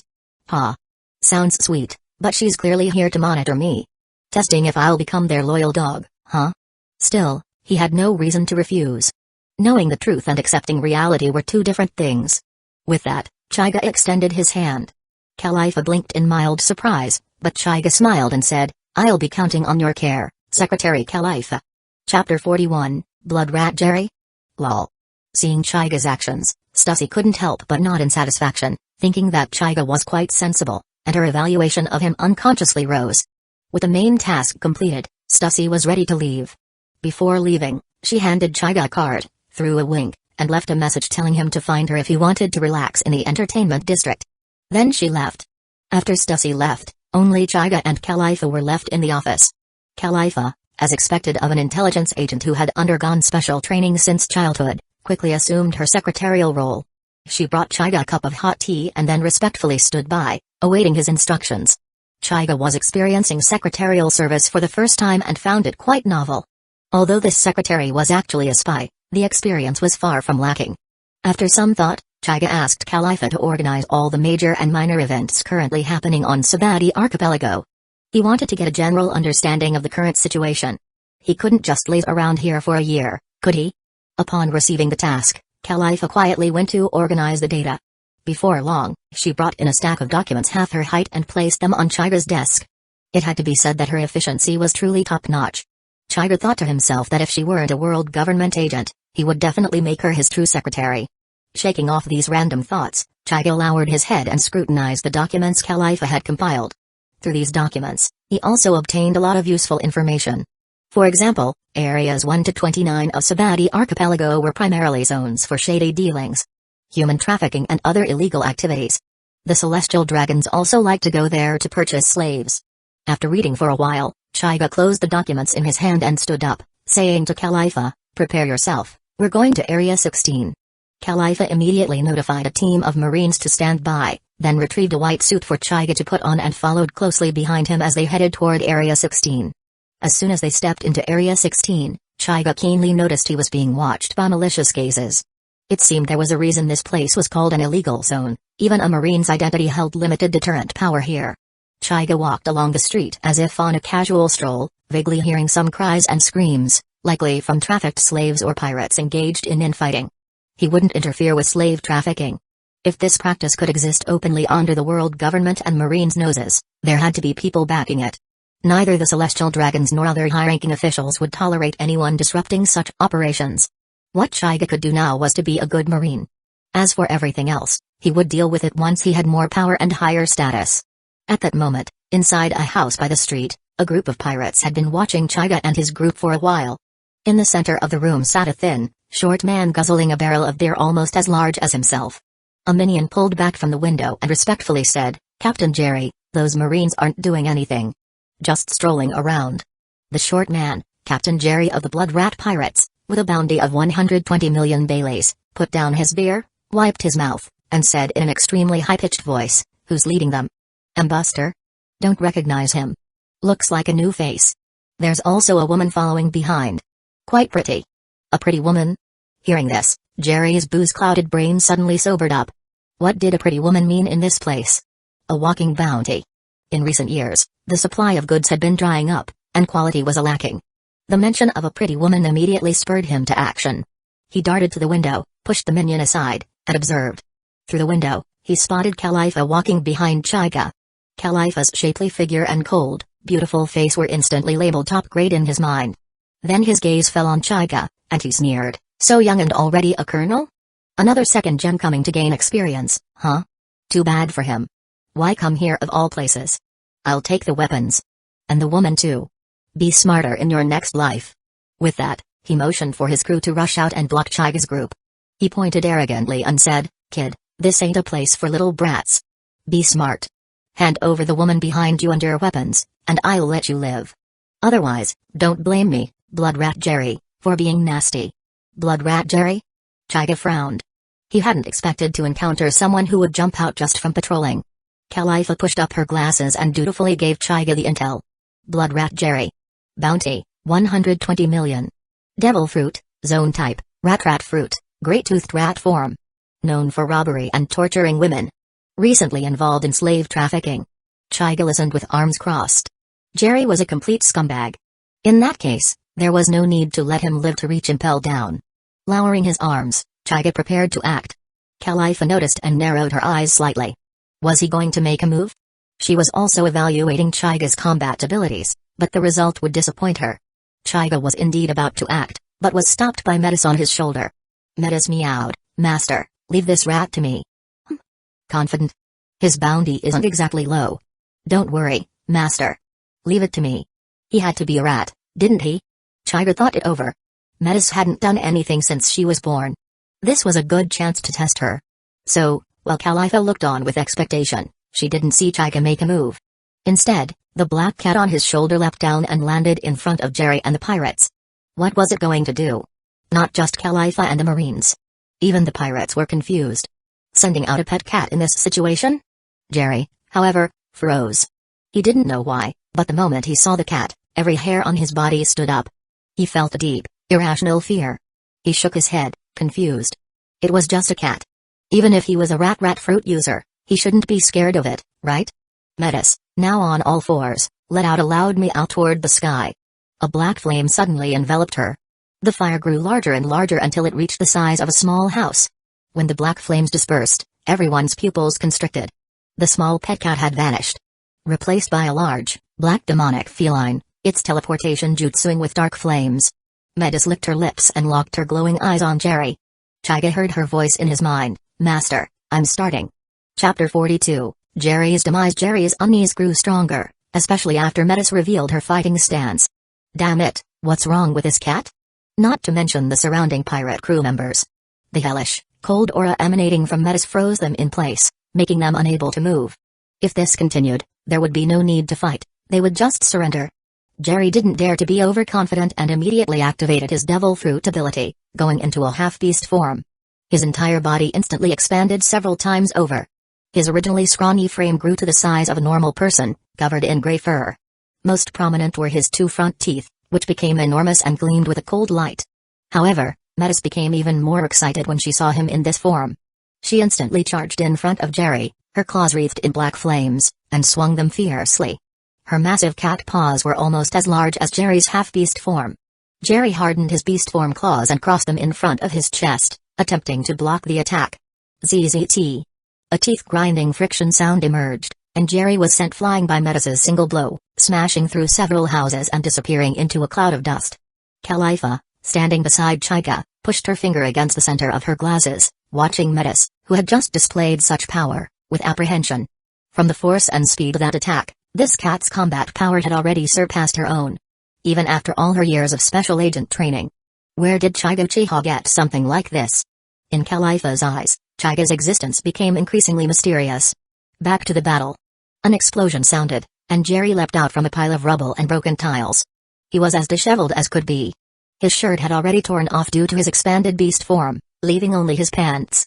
and now even those were nearly ruined, barely covering him. The worst part was his chest, where several deep claw marks ran across it, but strangely, no blood flowed. The wounds had been sealed by a layer of solid ice. This ice wasn't there to stop the bleeding, only Jerry himself knew that threads of bone-chilling cold were constantly invading his body from the wounds. He now felt the blood flow in his body slowing down, and his consciousness growing hazy. Slapping himself across the face, Jerry cleared his head slightly. He looked gravely at Metis, who was unhurriedly licking her paws nearby. He knew that if this battle dragged on, he would die here today. And that young marine behind the cat hadn't even made a move yet. If the cat was this strong, how strong must the owner be? He didn't dare think further. All he could do now was unleash his strongest move, end this quickly, and look for a chance to escape. Thinking this, Jerry frantically pushed his devil fruit ability further. His body expanded even more, his eyes turned bloodshot, his nose protruded, his ears elongated, and his front teeth became absurdly huge. He shifted fully onto all fours. This was the complete beast form of his own devil fruit. At this moment, Jerry had fully transformed into a giant gray rat with monstrous teeth. With two sharp squeaks, his pure white front teeth became coated in pitch-black armament hockey. This was his strongest move, Blood Rat, Black Tooth.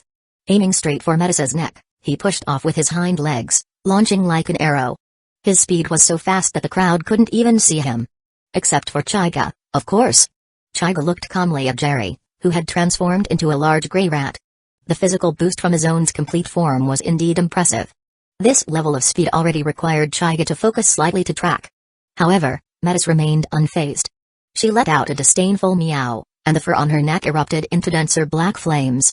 Jerry's front teeth froze the moment they touched the black flames, and the ice began to spread instantly from his fangs through his entire face. Panic surged through him. Seeing the ice creeping toward his brain, he grit his teeth, aborted his attack, and slammed down violently. Crack! Jerry's proud front teeth shattered into countless fragments upon impact. The disappearance of his front teeth sent him crashing face-first into the ground. If not for the toughness of his fully beastified body, he might have lost consciousness then and there. Still somewhat conscious, the combined injuries and loss of his main weapon made him unable to maintain his beast form. He reverted to human form, lying flat and gasping. Seeing their captain in such a state, the small fry of the Blood Rat pirates dropped their weapons and fled. Pirates are pirates. Loyalty isn't often their strongest trait. Like captain, like crew. Chaiga wasn't about to let these scumbags get away. A purple glint flashed in his Rinnegan, and he raised his hand. Universal pull. Almighty push. The fleeing pirates suddenly froze in terror. Then, one by one, blood leaked from their noses, eyes, and ears. They collapsed like rotten sacks of meat. This combo of opposing gravitational forces had pulverized their internal organs silently, efficiently, and without giving them time to scream. Chaiga's move was so fast that even Califa hadn't processed what happened until the entire enemy crew lay dead before her. Thinking this might only be the tip of Chaiga's power, cold sweat ran down her back. She glanced at his glowing purple eyes, thinking, greater than is this his ability? What a terrifying man. And he's only 17 years old? The marine soldiers nearby, who had just been spectating, had red faces. None had expected that this young-looking Colonel Chaiga, freshly dispatched from headquarters, would be this absurdly powerful. Only someone like him could truly earn their respect. Still lying on the ground, Jerry looked at his fallen subordinates and forced a broken smile. One uglier than crying. Short-sighted. So short-sighted. Ha ha ha ha. Splish. The sound ended abruptly. Metis had suddenly appeared above Jerry. In his weakened, reverted state, he was barely larger than her paw. Without hesitation, she raised her paw and brought it down. Jerry the Blood Rat, with a bounty of 120 million Baileys, vanished from this world with a single slap. Leaving behind only blood. Looking distastefully at the remains, Metis activated her black flames, freezing the mess. She then blew gently, turning the gore into crystalline shards that scattered in the breeze. Letting out a smug meow, Metis shrank back into her small black cat form. She jumped gracefully onto Chaiga's shoulder. Califa and the marine soldiers instinctively stepped away from Chaiga. Looking at the tiny cat now affectionately rubbing against Chaiga's cheek, it was hard to imagine this was the same creature that had just executed Blood Rat Jerry. Chaiga gently pinched Metis's tiny backside, causing her to let out playful meows. He turned toward the marine soldiers and gave a simple order, the battle's over. Don't just stand there. Clean up the field. The soldiers snapped out of their trance, rushing to gather the dead and collect the loot. They had contributed little to the battle, so now was not the time to disappoint this fearsome young officer. Chapter 43, Teasing Califa. After the soldiers finished taking care of the battlefield, Hyuga ordered the whole team to leave. On the way back, Khalifa kept a hesitant expression until she followed Hyuga back to the previous office. Helping Hyuga take off his suit and hang it up, Khalifa slowly walked behind him and instinctively started massaging his shoulders. Closing his eyes and enjoying the massage, Hyuga thought to himself, no wonder the bosses back on Earth liked having secretaries, especially beautiful and young ones. This life is truly decadent.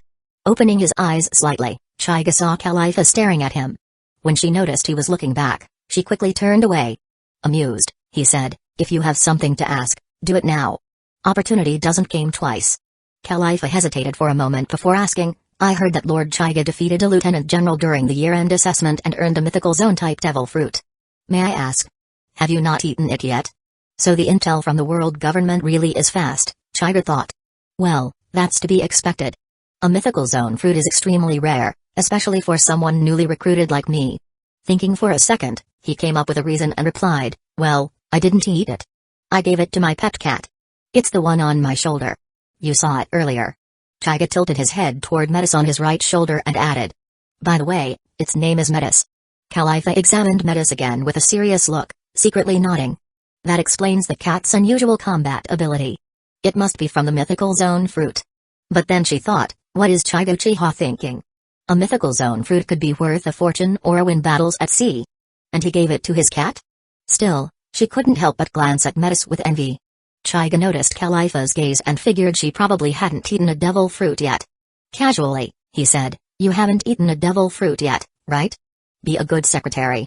If I get any extras in the future, I might reward you with one. He deliberately emphasized the word I. Khalifa, of course, understood what he meant. It was a tacit agreement between the two that she was sent by the world government to keep an eye on him.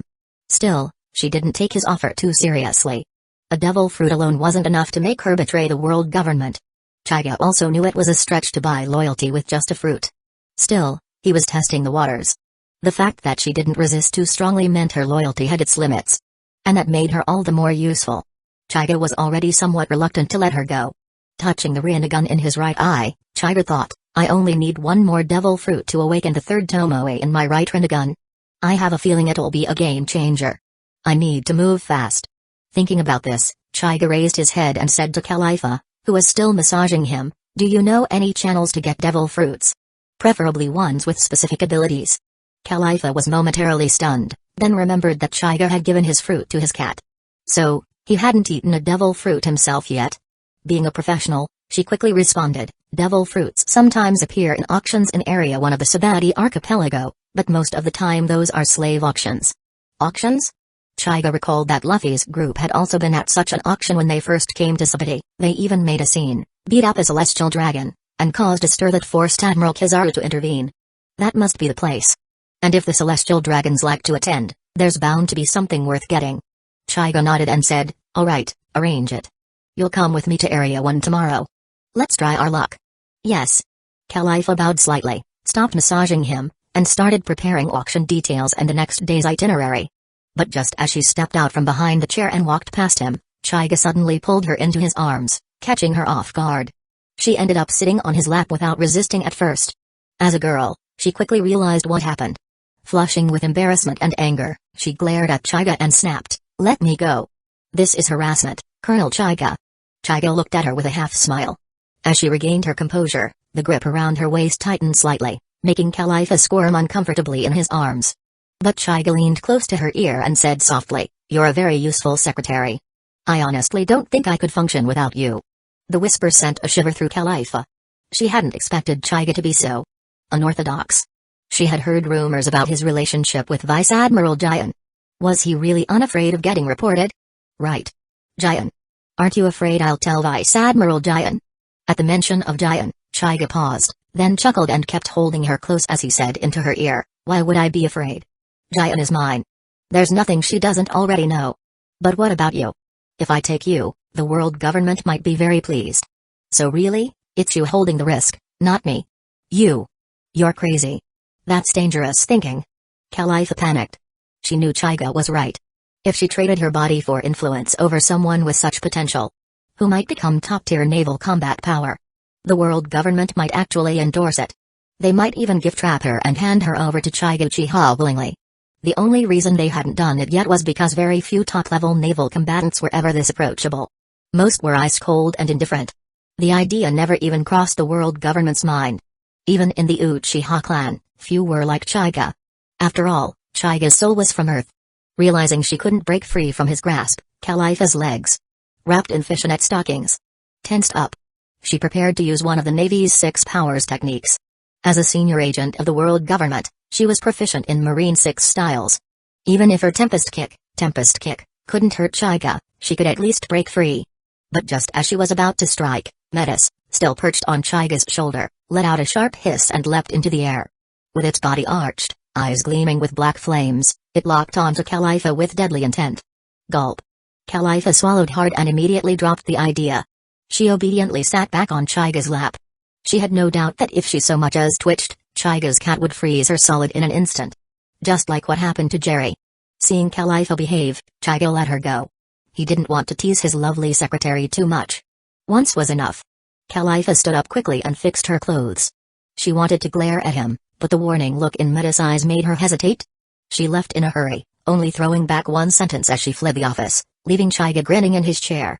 Chapter 44, Gravity Fruit. Califa, who had escaped from Hyuga's office, was now leaning against the wall of the room, her right hand, covered by a black leather glove, pressed against her chest, where her heart was still pounding. Phew. Taking a deep breath, Califa slightly calmed herself, then reached into the cleavage of her chest, magically pulling out a dendenmushi, and dialed a number. After a moment's wait, the dendenmushi reacted, its face becoming feminine, and it spoke. "This is Stussy. What do you have to report, Califa?" Indeed, Califa had dialed Stussy, her current direct superior in Cypher Pol Zero agent. Everything that happened today was extremely important intelligence. As a qualified spy, she wouldn't let personal emotions interfere with her work. Today's surveillance target, Hyuga Uchiha, went to the illegal zone in Area 16 and annihilated the Blood Rat pirates. Oh? Any survivors? Not a single one. All the pirates were crushed internally by his strange ability, and the captain, Jerry, was flattened into a meat paste by his pet cat. It seems this Hyuga Uchiha leans toward the hawkish side. That's a good thing. And regarding that pet cat, tell me more. According to Hyuga Uchiha himself, the mythical zone devil fruit, which was a reward from the assessment, has been fed to his pet. That black cat is extremely powerful, it can use black flames with freezing properties. Jerry the blood rat, with a bounty of 120 million, was like a toy in front of it. A mythical zone devil fruit, huh? It makes sense for it to have such combat power. Good. Your intelligence is very valuable. Is there anything else you need to add? Califa pursed her lips, speaking with some difficulty. Hyuga Uchiha seems to be very interested in me. What do you mean? You're referring to? He wants me to become his. Including the kind of relationship between a man and a woman. Hey. I didn't expect our Navy rising star to have such tastes. But this is good news. Don't give in easily for now, continue to observe. If we can use this method to make him completely lean toward the world government, it would be a great achievement for both you and me. Do you understand? Understood. Hanging up the dendenmushi, Califa let out a soft breath. It was just as she thought. Sacrificing herself to gain Hyuga Uchiha's favor was an extremely cost-effective deal for the high-ranking government officials. But would she just become a sacrifice like this? Although that Hyuga Uchiha was indeed handsome, strong, and seemed very reliable, but... sigh. At this point, she could only take it one step at a time. The games of these big figures were not something a rookie spy like herself could influence. All she could do now was quickly arrange Hyuga's schedule and prepare for tomorrow's auction. The next morning, Hyuga set off for Area 1. This time, he only brought Metis and Califa, and he wasn't wearing his Navy uniform, but rather his favorite black robe. It could be said that this outing was meant to be low-key. Even so, when Hyuga and his party entered the auction house, they still attracted quite the attention. The news of Hyuga annihilating the Blood Rat pirates yesterday had spread throughout the Sabati archipelago in a very short time, and Hyuga's image had been remembered by many important figures, so he was recognized as soon as he entered the auction. That person is the new Marine Colonel sent from headquarters, Hyuga Uchiha. He's really young. Indeed. I heard from my friend at headquarters that this Hyuga Uchiha was the top student in this year's Marine Elite Training Camp. He even defeated a Vice Admiral in the year-end assessment, and because he was too strong, he was sent here early to take up his post. Yesterday, he also wiped out the Blood Rat pirates completely. After all, he is young and full of vigor. Some pirates in Sabati are going to have a bad time. Don't worry, Some big figures won't let him cause too much trouble. You know what I mean. Sitting down in a good spot, Hyuga once again praised Khalifa's professionalism. This spot must have been arranged by her in advance. Ever since he had her, Hyuga felt like he was getting lazier. Khalifa's expression remained unchanged. She pushed up her glasses and sat down next to Hyuga. However, as soon as she sat down, Hyuga pulled her closer, and she ended up pressed against his body. This time, Khalifa symbolically wiggled a few times before giving up resistance. She just turned her head and glared at Hyuga. He smiled, patting Khalifa's shoulder with the arm he had around her, and said, "The auction is about to begin. Behave yourself. You're the one who's not behaving." Khalifa helplessly adjusted her posture and looked at the stage below. After an opening dance, a host appeared and announced the start of the auction. The first item brought onto the stage was a mermaid girl in a water tank. Her looks were only average, but rarity made her valuable. The mermaid's fishtail was a huge bonus for many nobles with special preferences. After the host announced the start of bidding, many people eagerly raised their bids. Soon, the mermaid girl's price broke the 100 million mark, which made Hyuga a little speechless. These people are really rich. Khalifa glanced at Hyuga and said, "Aren't you interested? That's a mermaid. Even at this auction house, they don't appear every day." Slap. A certain part of Khalifa's body was heavily slapped by Hyuga. She gasped, her face flushed as she looked at him, and whispered, "Colonel Hyuga, you're sexually harassing me. Just a little punishment for you. What kind of person do you take me for? What do you think?" Well, in Khalifa's mind, Hyuga's name was now completely associated with pervert. Looking back at the stage, after several more rounds of slave auctions, finally, a purple fruit with strange patterns was placed on an exquisite tray by the auction staff and brought out. It was a devil fruit. "It's finally here." As soon as the devil fruit appeared, Hyuga withdrew his arm from around Khalifa, leaned slightly forward, and narrowed his Rinnegan, examining the devil fruit on the stage. Judging by its appearance, it should be a Perimsha-type devil fruit, and his Rinnegan was fluctuating quite intensely this time, indicating it was a good one. Indeed, the host's next words confirmed Hyuga's premonition. Next up for auction is a treasure of the sea, the devil fruit, Perimsha-type, gravity fruit. Hearing the name of the fruit, Hyuga smiled. It's actually the gravity fruit. He knew that as his opponents grew stronger, his basic Deva Path abilities were becoming somewhat insufficient. If he absorbed this fruit, his Deva Path abilities would definitely be greatly enhanced. Making a grasping motion with his hand toward the devil fruit, Hyuga murmured, "I'm taking this devil fruit.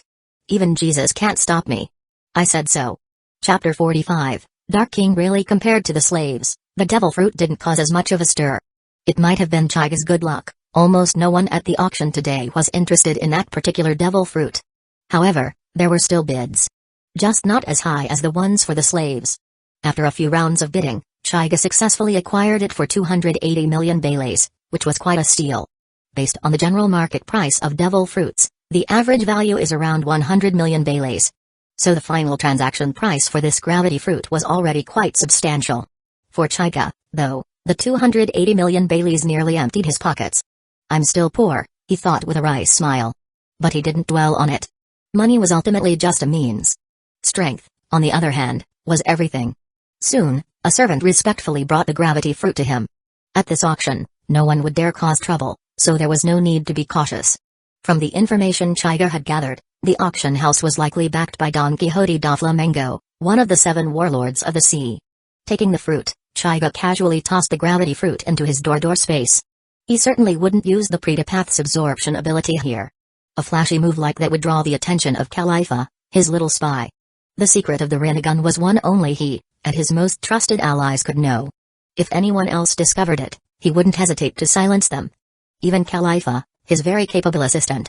Sure enough, upon seeing Hyuga's action, Khalifa immediately asked, "Aren't you going to eat it? I already possess gravity abilities. I'll keep this one in storage for now." Hearing this, Khalifa didn't press further. She was afraid of giving Hyuga another reason to control her. At this point, she had no power to resist him. After acquiring the devil fruit, the subsequent auction items didn't interest Hyuga. He leaned back in his chair, looking like he might fall asleep. Khalifa saw Hyuga's relaxed posture and asked considerately, "Would you like to leave early?" Hyuga thought for a moment and agreed. Staying any longer would just be a waste of time. Just as he was about to get up and leave, another slave was brought onto the stage. Compared to the rare and exotic races from earlier, this one seemed wholly unremarkable. An old man with white hair. The only notable thing was his expression. Unlike the defeated or desperate faces of the other slaves, this old man wore a constant smile, as if he didn't care about being auctioned off at all. One might even think he was here for sightseeing. When the audience saw that it was just an old human man, they quickly lost interest. The auctioneer called out a starting price of 10 million baileys, but no one bid for a while. Just as things were about to fall silent, a calm young voice rang out, 15 million baileys. The auctioneer lit up as though he had been saved. He called 3 times for higher bids, and when no one responded, and fearing the bidder might change their mind, he immediately struck the gavel and finalized the sale. The one who had bought the slave, of course, was Hyuga. Seeing that he had actually spent money on such a seemingly useless old man, Khalifa asked in confusion, "Why did you buy him? He's just an ordinary human. He doesn't even look strong enough to clean." Hyuga smiled without answering. Others might not recognize the man, but he had seen the anime. Who would have thought that the unassuming old man was none other than Silver's Rayleigh, the right-hand man of the Pirate King, known across the seas as the Dark King. 15 million baileys for Rayleigh? That was a bargain. Waving his hand, Hyuga didn't explain. He took Khalifa and exited the venue. At the back door, a servant was already waiting with Rayleigh. Collar still around his neck. Ready for pickup? Upon seeing Hyuga, the servant bowed slightly and handed over the old man, then left quietly. Rayleigh looked curiously at the young man who had purchased him. He often sold himself at auctions to make quick money when needed, then escaped using conqueror's hockey. Usually, his buyers were bored nobles. This time, though, it was a young man. Because he'd been in custody for the past few days, Rayleigh didn't know that a young marine captain had recently arrived at Sabati Archipelago and destroyed the Blood Rat pirates. Hyuga, meanwhile, was also examining Silver's Rayleigh. The Dark King himself. Rayleigh looked younger than he had during his first appearance in the anime timeline. Although age still showed in his features, Hyuga knew how powerful the man truly was. Rayleigh was one of the few legends from the previous era who still lived. Not intending to waste time, Hyuga got straight to the point. "How much longer are you going to pretend?" Silver's Rayleigh, the right-hand man of the Pirate King, Goldie Roger. The Dark King. The moment those words were spoken, both Khalifa and Rayleigh visibly reacted. Rayleigh hadn't expected this youth to recognize him. Ever since Roger died, Rayleigh had kept a low profile, and his appearance had changed enough to almost disappear from public records. Khalifa, on the other hand, was stunned. This old man. Was the Dark King Rayleigh? The world government's records had highlighted his existence in red. She'd read those classified files. They emphasized how incomprehensibly powerful Rayleigh was. And yet, here Hyuga was, casually exposing his identity in broad daylight. Khalifa was almost furious. "If you recognized him, couldn't you be a little more discreet? At least give me time to report it. Does Hyuga Uchiha really think that just the two of us and a cat can subdue the Dark King Rayleigh?" Of course, Hyuga knew that with his current strength, even with Metis, he couldn't hope to defeat Rayleigh. Khalifa's combat ability wasn't even factored into his calculation. But Hyuga also understood Rayleigh's character. At this stage in life, Rayleigh wouldn't make a big scene over this. Even if they fought, Hyuga knew Rayleigh wouldn't kill him. In fact, that was the plan. Hyuga wanted to fight Rayleigh. Not to win, but to measure himself. The Uchiha clan had always thrived in battle. Rayleigh wasn't like the foes Hyuga had faced until now. Not even giant compared to this man. Fighting Rayleigh would let him see his limits clearly. It was a rare, once-in-a-lifetime opportunity. Rayleigh raised an eyebrow, intrigued. "Oh? You know who I am, and you still dare to call me out? What exactly are you after?" "After? I'm a marine, and you're a pirate. What else is there? When a marine meets a pirate, are we supposed to sit down for tea instead of fighting?" Rayleigh blinked at the bold response. "A marine? This kid?" Rayleigh shook his head and laughed. These young people today really didn't know their place. But if the kid wanted a fight, then so be it. It had been a while since the Dark King stretched his old bones. Chapter 46, Conqueror's Hockey. Hyuga followed Rayleigh into a vast open field, the air still and heavy with tension. Rayleigh came to a halt, glancing over his shoulder at the young man trailing behind. "This should do," he said calmly. "But before we begin, tell me, how did the Marines find me?" Rayleigh couldn't wrap his head around it. If even a young officer like this one had found him, then word of his location must have spread far and wide across Marine headquarters. And yet, he had gone to great lengths to remain hidden. No matter how much he pondered it, he couldn't fathom how he'd been exposed. Of course, the answer was beyond his imagination. Hyuga wasn't just a Marine. He was a transmigrator. A man who had watched One Piece. Hyuga obviously couldn't say that out loud. So, with a smirk and a touch of mockery, he replied, Pirates like you shouldn't underestimate the Marines. The word sent a chill down Khalifa's spine. Standing behind Hyuga, she mentally groaned. My little ancestor. Don't boast on behalf of the Marines. Intelligence like this is the world government's domain.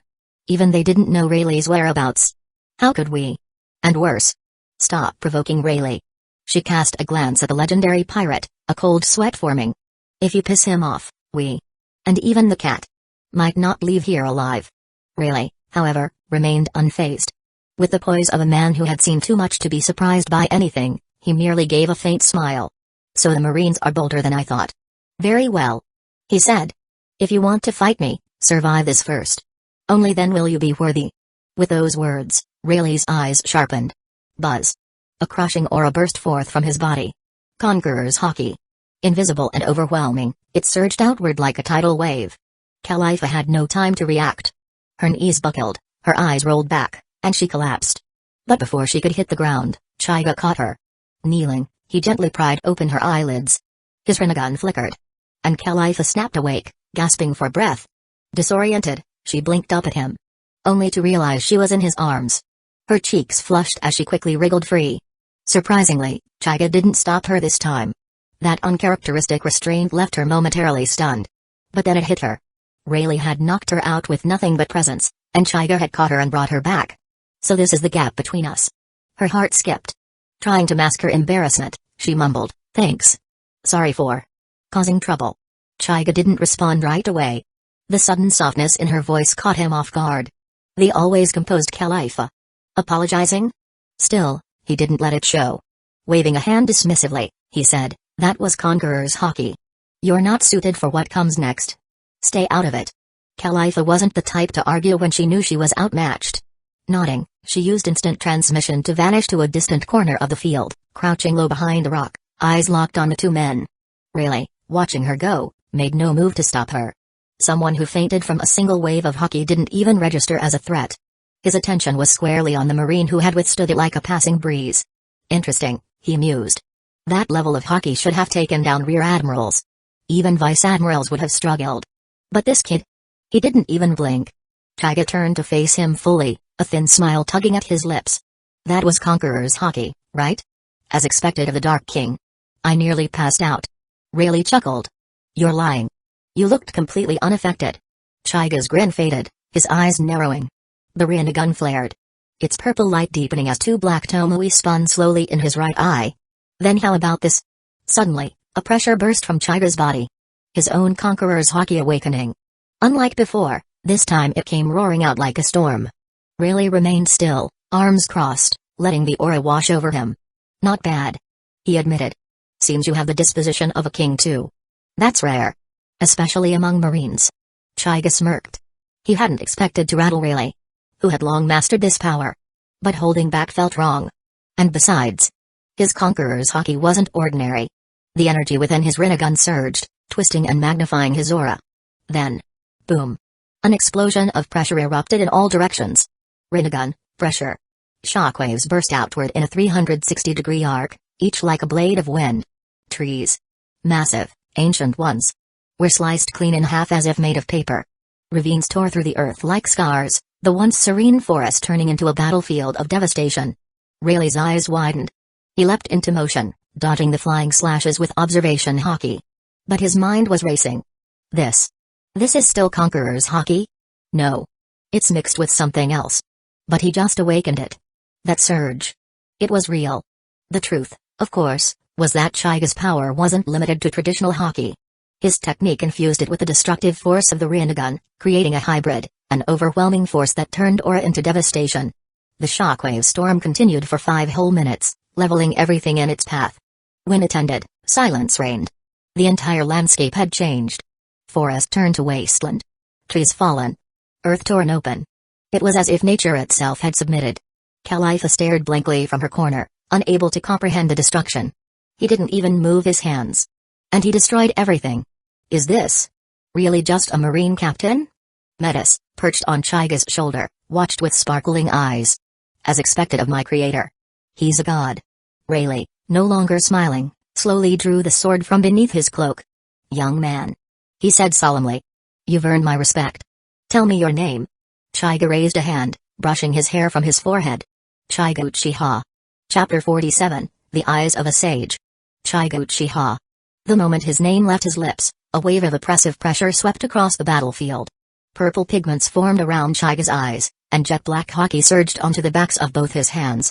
Ever since his clash with Cake, he had achieved simultaneous manifestation of armament haki on both hands. Now, standing at the edge of battle against the legendary Dark King, Chaiga was in peak form. His opponent. Silver's Rayleigh. Even a fraction of hesitation meant death.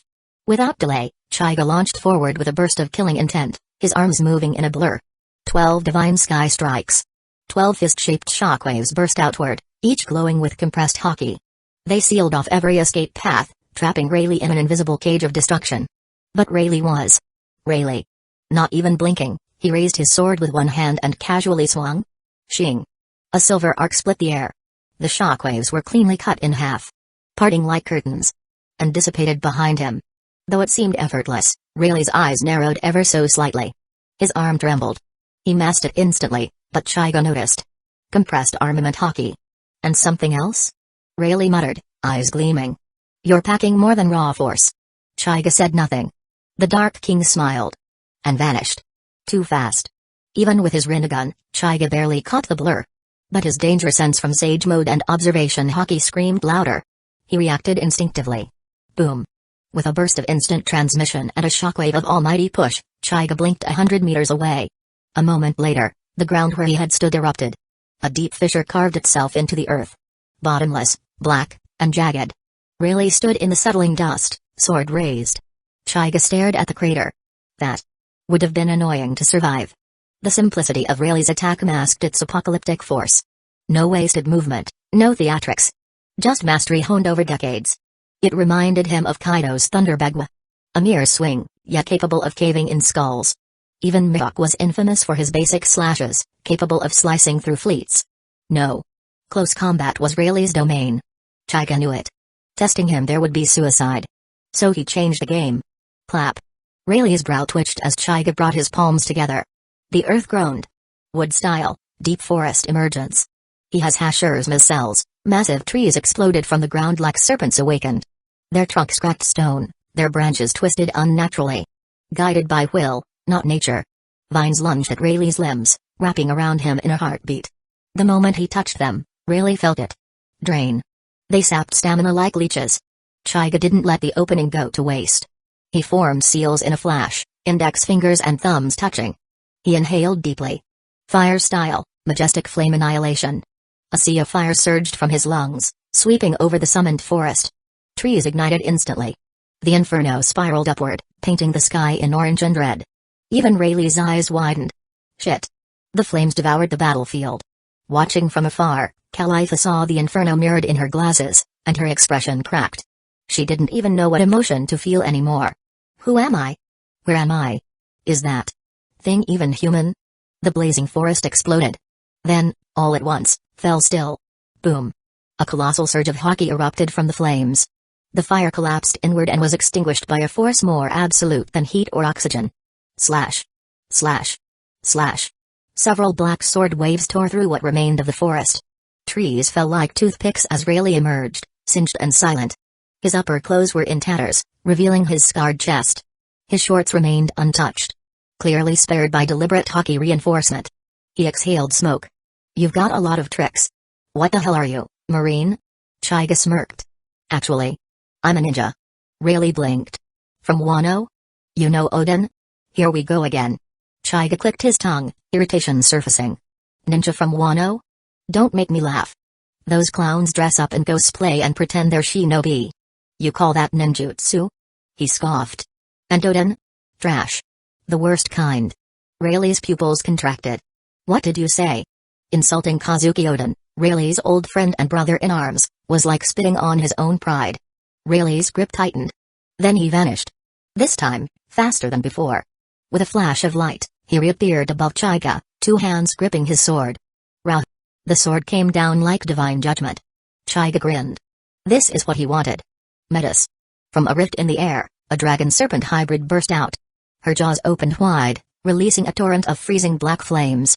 Halting Rayleigh midair, if only for a second. That second was enough. A dimensional rift opened beside Hyuga. He reached into it, palm closing around a swirling fruit.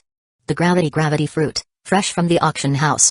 In the darkness of the rift, his pre-path ability activated, draining the fruit's power into his body like a sponge drinking blood. Power erupted in his core. His ocular force surged. Hyuga hissed and clutched his right eye. His Rinnegan was changing. Really shattered the ice and flipped midair, landing gracefully. But the moment he looked at Hyuga, he stopped. Something had changed. The battlefield fell deathly quiet. Then. Ha. Ha ha. Ha ha ha ha ha ha. Hyuga threw his head back and laughed, voice echoing through the scorched forest. When the laughter died, he lowered his hand. His right eye was now a Rinnegan ringed with a black tomoe. Power pulsed from his presence like a tidal wave. In a voice low and lethal, Hyuga said, "The show has just begun." Dark King Rayleigh. Chapter 48, Meteorite. Rayleigh hesitated, wary of Hyuga's strange presence. The young man's overwhelming array of techniques had carved a lasting impression into his mind. Meanwhile, Hyuga quietly took advantage of the lull to fully digest the power of the gravity fruit. The transformation was profound. His ocular abilities, particularly those linked to the Deva path, had surged dramatically. Now, if he unleashed another universal pull or almighty push, even opponents armored with armament haki would be severely wounded on impact. Then Hyuga looked upward. He could feel it. His Rinnegan's power now reached beyond the atmosphere, into the void of space. He was ready. Without dragging it out, Hyuga raised his hand. Universal pull. The gravitational force roared to life, far stronger than before. Rayleigh's stance faltered. He slammed his sword into the earth, anchoring himself, while behind him, trees, stones, and debris were helplessly dragged forward, smashing into his back. Grimacing, Rayleigh layered his back with armament haki to endure the blows. He was old. Too old to tank this kind of abuse for long. In front of Hyuga, the rushing debris compressed rapidly into a single, massive sphere. With a flick of his eyes, Hyuga activated Almighty Push, launching the orb like a cannonball toward Rayleigh. Rayleigh didn't dare hold back. Ripping his sword free, he swung it horizontally, releasing a massive energy slash. He expected it to cleave the sphere clean in half. It didn't. The slash bit into the orb. But it didn't split it. It kept barreling forward. Damn it. Rayleigh's eyes narrowed. Did he compress the mass to this degree? Understanding the technique didn't stop its momentum. And it wouldn't stop the damage. Rayleigh gritted his teeth. Energy surged through his sword arm as his blade crackled with black and red lightning, an overwhelming aura building around it. Dark King, severing void. The blade sang with fury. The slash tore through the sphere, vaporizing it completely. And still surged forward, roaring toward Hyuga. Hyuga's eyes gleamed. That power. Conqueror's haki coating, huh? He said. I, Hyuga Uchiha, acknowledge you. Among my enemies. You're decent. He'd almost said the strongest, but held it back. There was still a long road ahead. He wouldn't cheapen it. Humphrey. If nothing else, you've got a silver tongue. Rayleigh growled. Block this. If you can. He meant it. That strike should have killed anyone short of a monster. In the distance, Khalifa felt it too. Rayleigh's gaze shifted toward her, and for the first time, the ruthless pirate inside him stirred. If she was his weakness, should she be removed? Her breath caught. His gaze alone chilled her to the core. But oddly, she still believed in Hyuga. Unshakably. Just thinking of him brought her peace. Dragging her weakened body back another few hundred meters, Khalifa braced herself. She couldn't help him. But she wouldn't be a liability either. If she had to, she'd buy him a few seconds. As long as Hyuga was alive. There was hope. Back at the front line, Hyuga stood still, eyes locked on the approaching slash. As it closed in, he raised both hands. Super almighty push. The world stopped. A titanic repulsive force burst from his body, vaporizing everything in a multi-kilometer radius. Earth scorched. Trees, dust, and matter simply ceased to exist.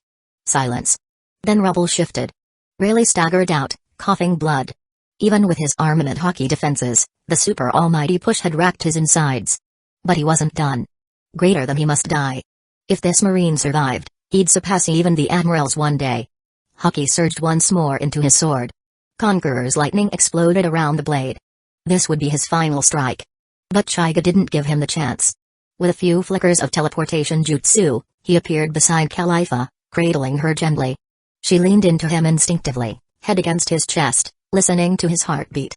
Greater than did you win? She whispered. Hyuga smiled faintly. Not yet. He's too strong. But one day, I'll bring him down. A dead Dark King is more valuable than a living one. Will he let us go? Hyuga glanced over his shoulder. Greater than he will. I left him 1. No, 2.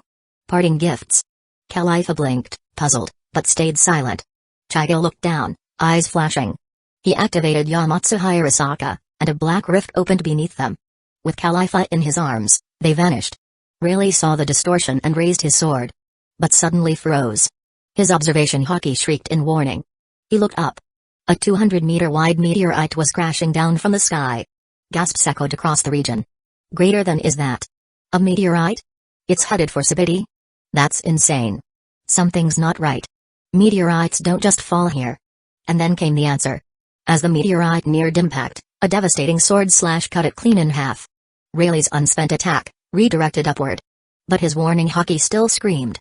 Another meteorite, twice as large, now hurtled down. Rayleigh's breath hitched. Bitter laughter escaped his lips.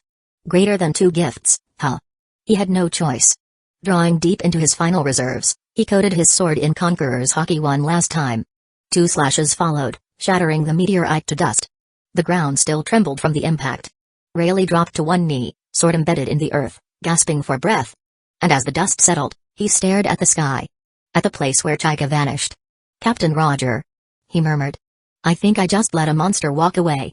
Chapter 49, Gorosei-sama. Sabati Archipelago, Area 16, Marine Base Buzz. A swirling black hole abruptly tore open the air inside Hyuga's office. From it, 2 figures emerged. Hyuga and Califa. As Hyuga stepped out, his footing faltered. Califa immediately moved to support him, her voice laced with concern. Are you alright? Are you injured? Hyuga's face was pale, but he offered a weak smile. I'm fine. Just a bit exhausted. A little rest, and I'll be back to normal. Besides, with your concern, my dear secretary, I already feel much better. Califa gently patted his arm, eyeing him with playful disapproval. You're still in the mood for jokes in this state? Go sit down. Rest. She helped him to his chair, then walked over to pour a cup of hot tea. After blowing on it a few times, she brought it to his lips. Here. Drink slowly. Hyuga took a few sips, obedient for once. Califa watched him closely, then stepped behind his chair and began massaging his shoulders with her slender hands. Eyes closed, Hyuga relaxed into her touch. After a moment, he murmured, You still have work to do, don't you? News of my fight with Rayleigh will spread fast. If your report is late, it won't look good. Califa's hands paused for a beat. Her voice softened. You saved my life. Taking care of you is more important right now. Hyuga reached up and gently pressed her hand, turning to face her. His tone grew serious. I'm fine now. Go. Besides, letting the government see what I'm capable of might actually work in my favor. But. Califa. Go. Alright. Reluctantly, she turned to leave. At the door, she glanced back. Hyuga offered a small, reassuring smile. She turned away quickly, shutting the door behind her. The moment she left, Hyuga closed his eyes. And when he opened them again, the 3 tomoe in his right Rinnegan flared to life, pulsing once before returning to normal. Instantly, the pallor drained from his face, replaced by a healthy flush. The fatigue vanished. He looked completely refreshed. This miraculous effect was thanks to the unique Mangekyō Sharingan ability in his right eye. Shinigami. Named after the Japanese goddess of longevity and agelessness, Shinigami purged all negative conditions from the body, restoring the user to peak condition. The only limitation. It could be used just once per day. But even that drawback wasn't much of one. Imagine if Aokiji had this ability during his 10-day battle with Akainu. He could have recovered 10 times. That fight wouldn't have lasted 10 days. Akainu would have dropped from sheer exhaustion halfway through. In essence, this was a cheat ability. As is often the case, Mangekyō Sharingan powers are born from deep emotional trauma. Hyuga's came from the fear of death. Crippling, inescapable fear. Born a Uchiha in Hidden Leaf Village, he had been ostracized, his eyes coveted by Danzō, and then forced to witness the infamous Uchiha massacre. He knew the plot too well. And knew death was inevitable. When a small war claimed the lives of all his comrades, the mental anguish triggered the awakening of his Mangekyō. From that came Shinigami. The final trigger for the Dujutsu's return today was the lingering weakness from his battle with Rayleigh. The timing was perfect. It let him recover instantly from the immense drain of his high-level techniques, planetary devastation and Tengai Shinsei, in addition to standard almighty push and universal pull. Not to mention, his body here was still under 18. And why didn't he use it the moment he got back? It absolutely wasn't because he wanted to enjoy Califa's care a bit longer. Definitely not. Elsewhere, Khalifa's quarters back in her room, Khalifa picked up her Dendenmushi, dialing a secure line. Gulu gulu. The receiver clicked to life. This is Stussy. Khalifa, do you have updates on Chigo Uchiha? Yes. Chigo Uchiha just engaged in battle with Silver's Rayleigh. Nani? Silver's Rayleigh? The Dark King? Roger's right-hand man? Yes. Unbelievable. That man was hidden there all this time? Truly. The darkest place is under the lamp. What was the result? Is Chigo Uchiha still alive? Stussy's voice, usually composed, trembled slightly. She remembered Rayleigh's terrifying might. The ease with which he had once dismantled a fleet. In her mind, Chigo had no chance. He had to be dead. A pity. Such talent, gone so young?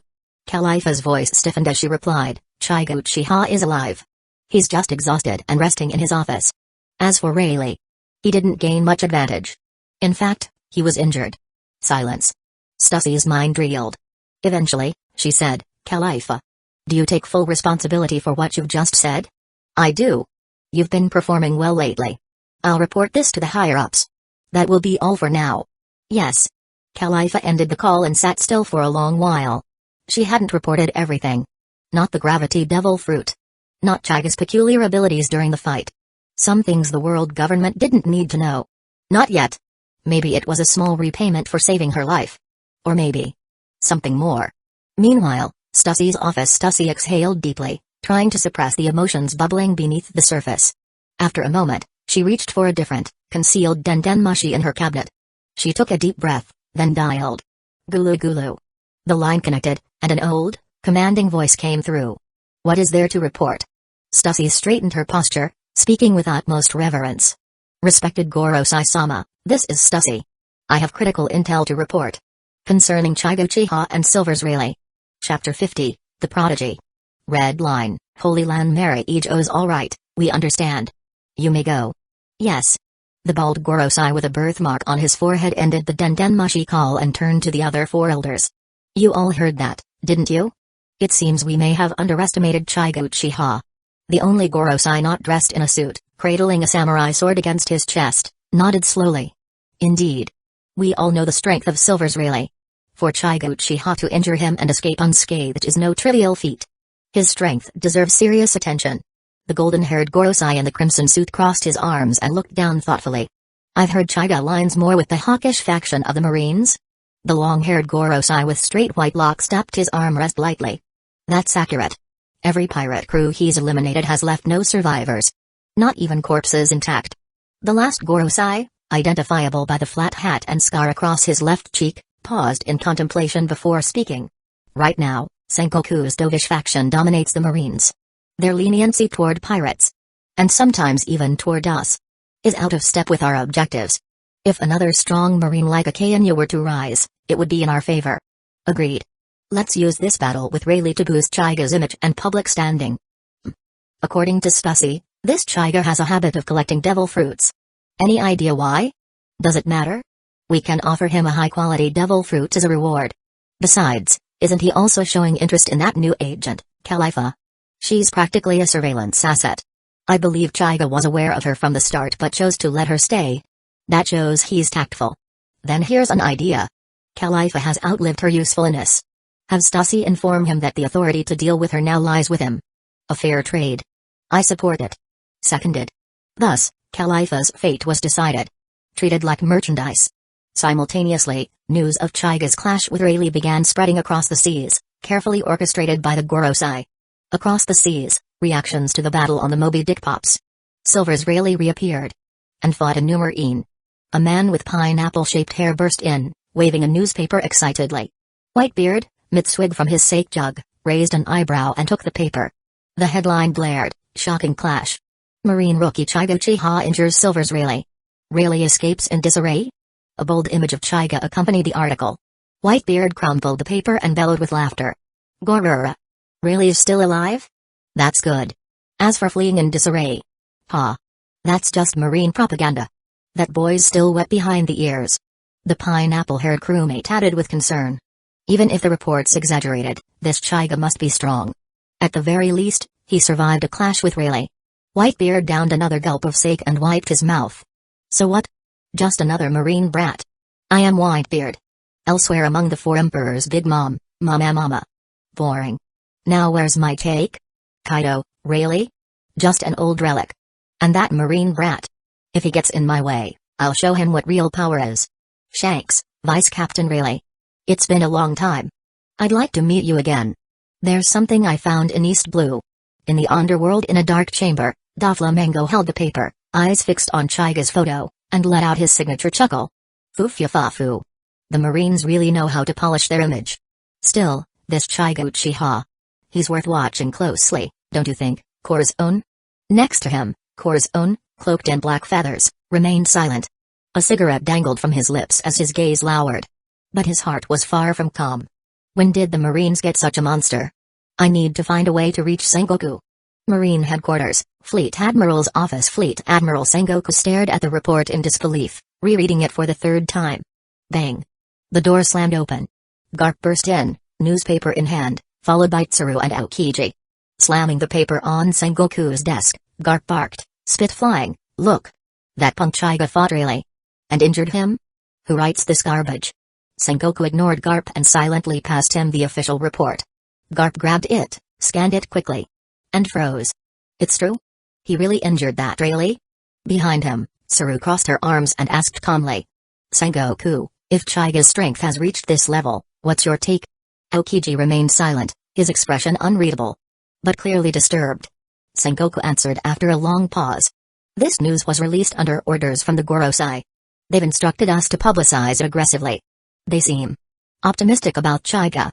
Tsuru nodded. He annihilated 2 pirate crews. Ruthlessly. That probably impressed them. He is also polite, well-mannered.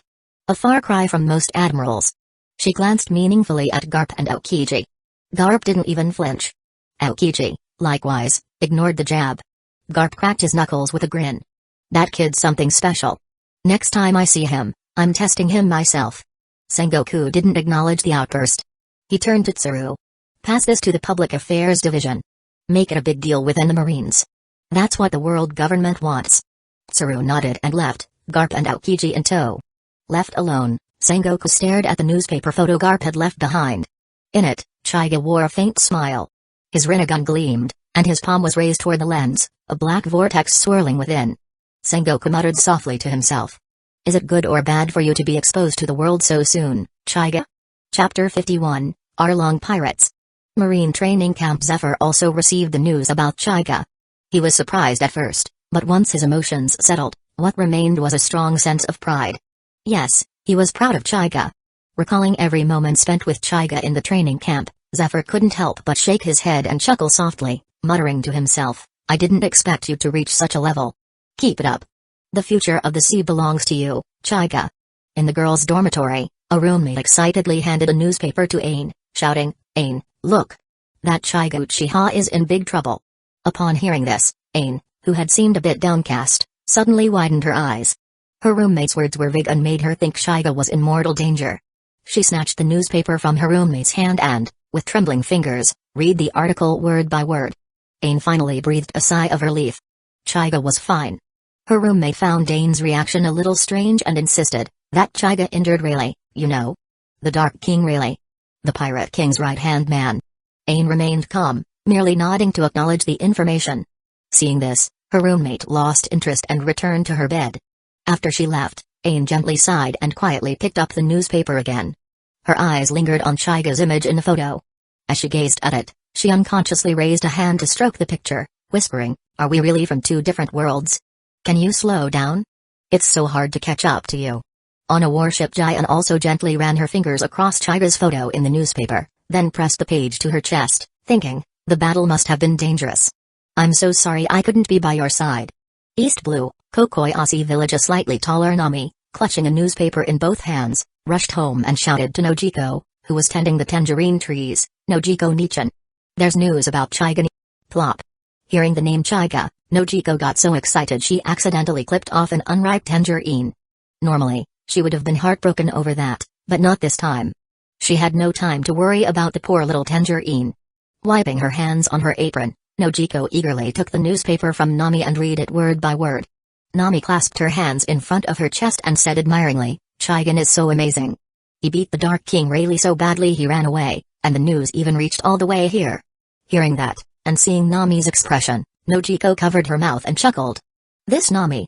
When Shigani was around, she always argued with him and acted like she didn't care. But ever since he left, she talked about him constantly. And now she was openly admiring him. Nojiko gently stroked Nami's head. Nami squinted in delight at the touch, then said, "Let's go tell Balmir."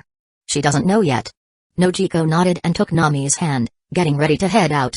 Stepping outside, the two girls joyfully ran down the country road.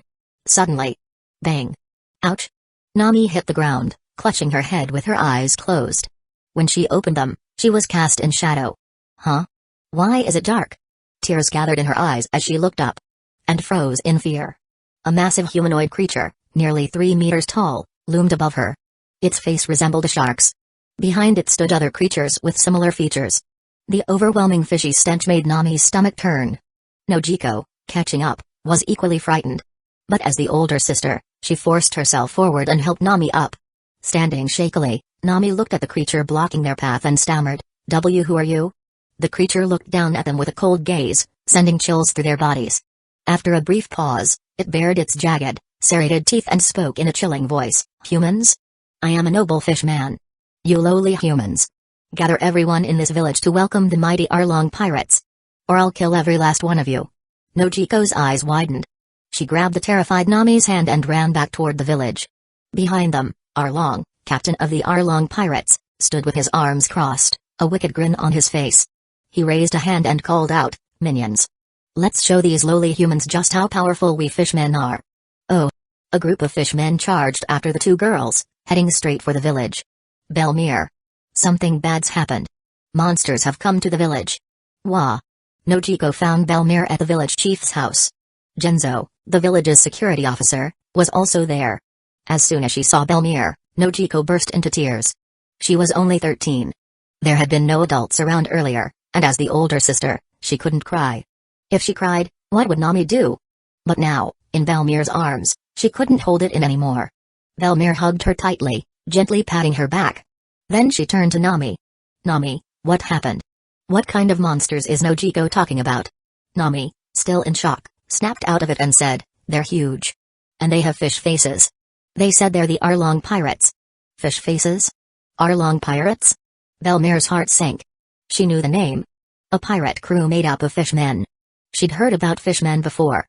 They were born stronger than humans, with most having arm strength at least 10 times greater. The worst part?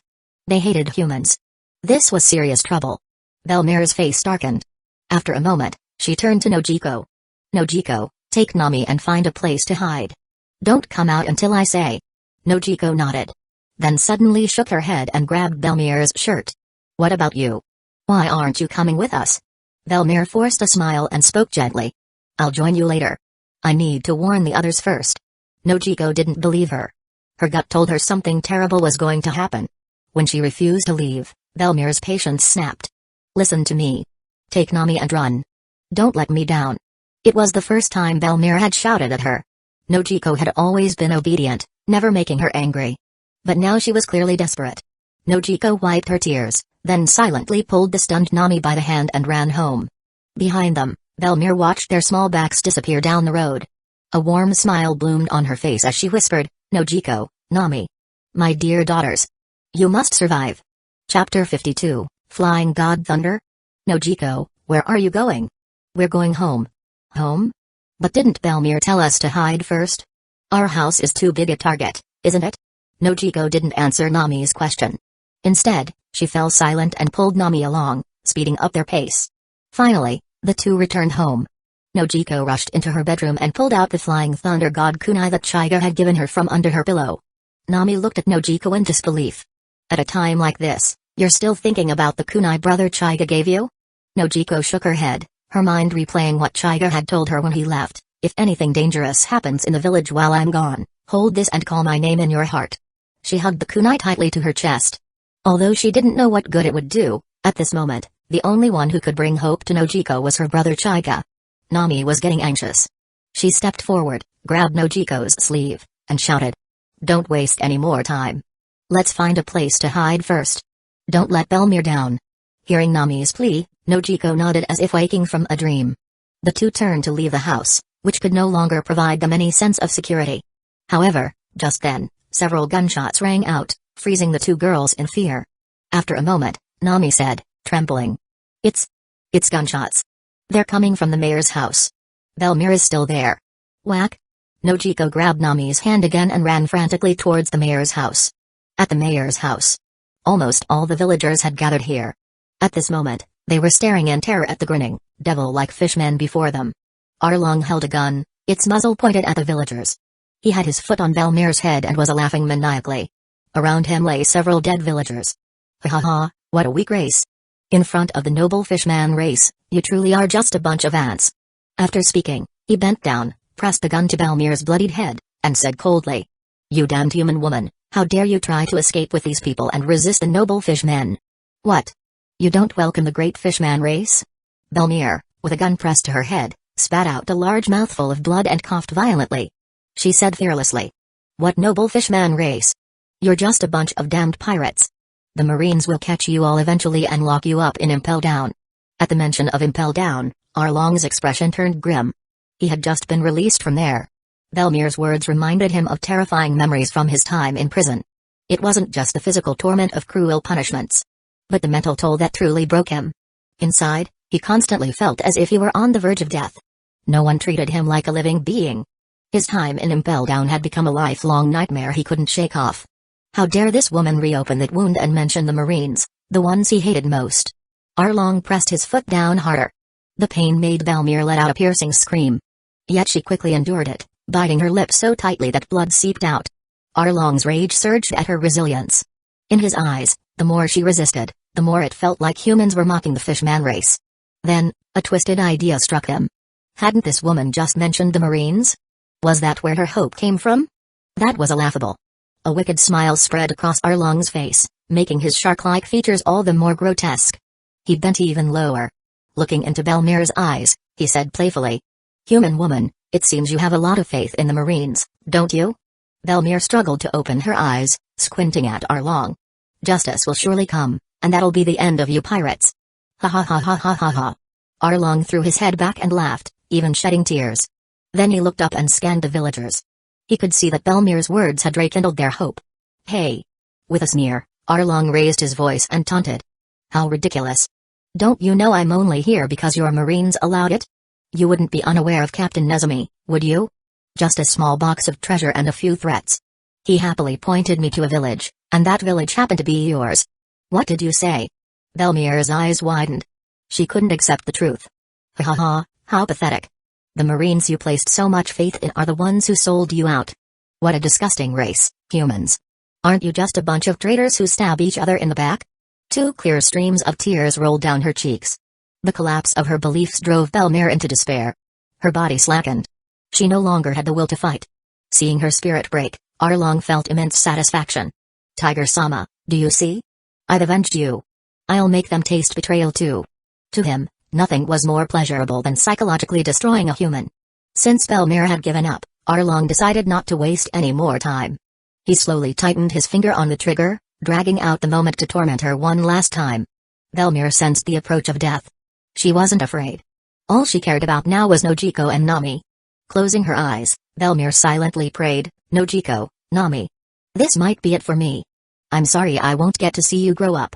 I wasn't the best mother. But I love you. Please, live. Suddenly, two desperate cries shattered her thoughts. No.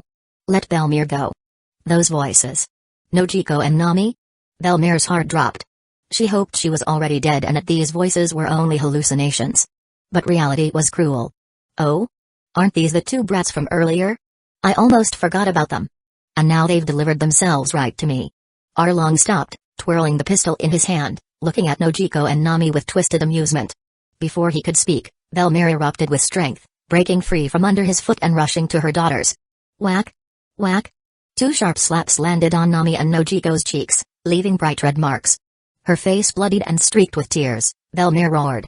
Why? Why are you so disobedient? Why did you come back? Nojiko clutched the kunai from Chika, covering her cheeks silently. But Nami shouted. Because you're our mom. Belmere froze. Oh? I didn't expect these two brats to be your daughters. That's even more interesting, ha ha ha. Arlong slowly approached and grabbed Nami by the neck, lifting her into the air. Let me go. Belmere, save me. I feel sick. Nami clawed at his arm, but her strength was nothing to him. Ignoring her, Arlong looked at Belmere and sneered. Do you want me to let her go? Then kneel down, scream that the Marines are trash and that humans are scum.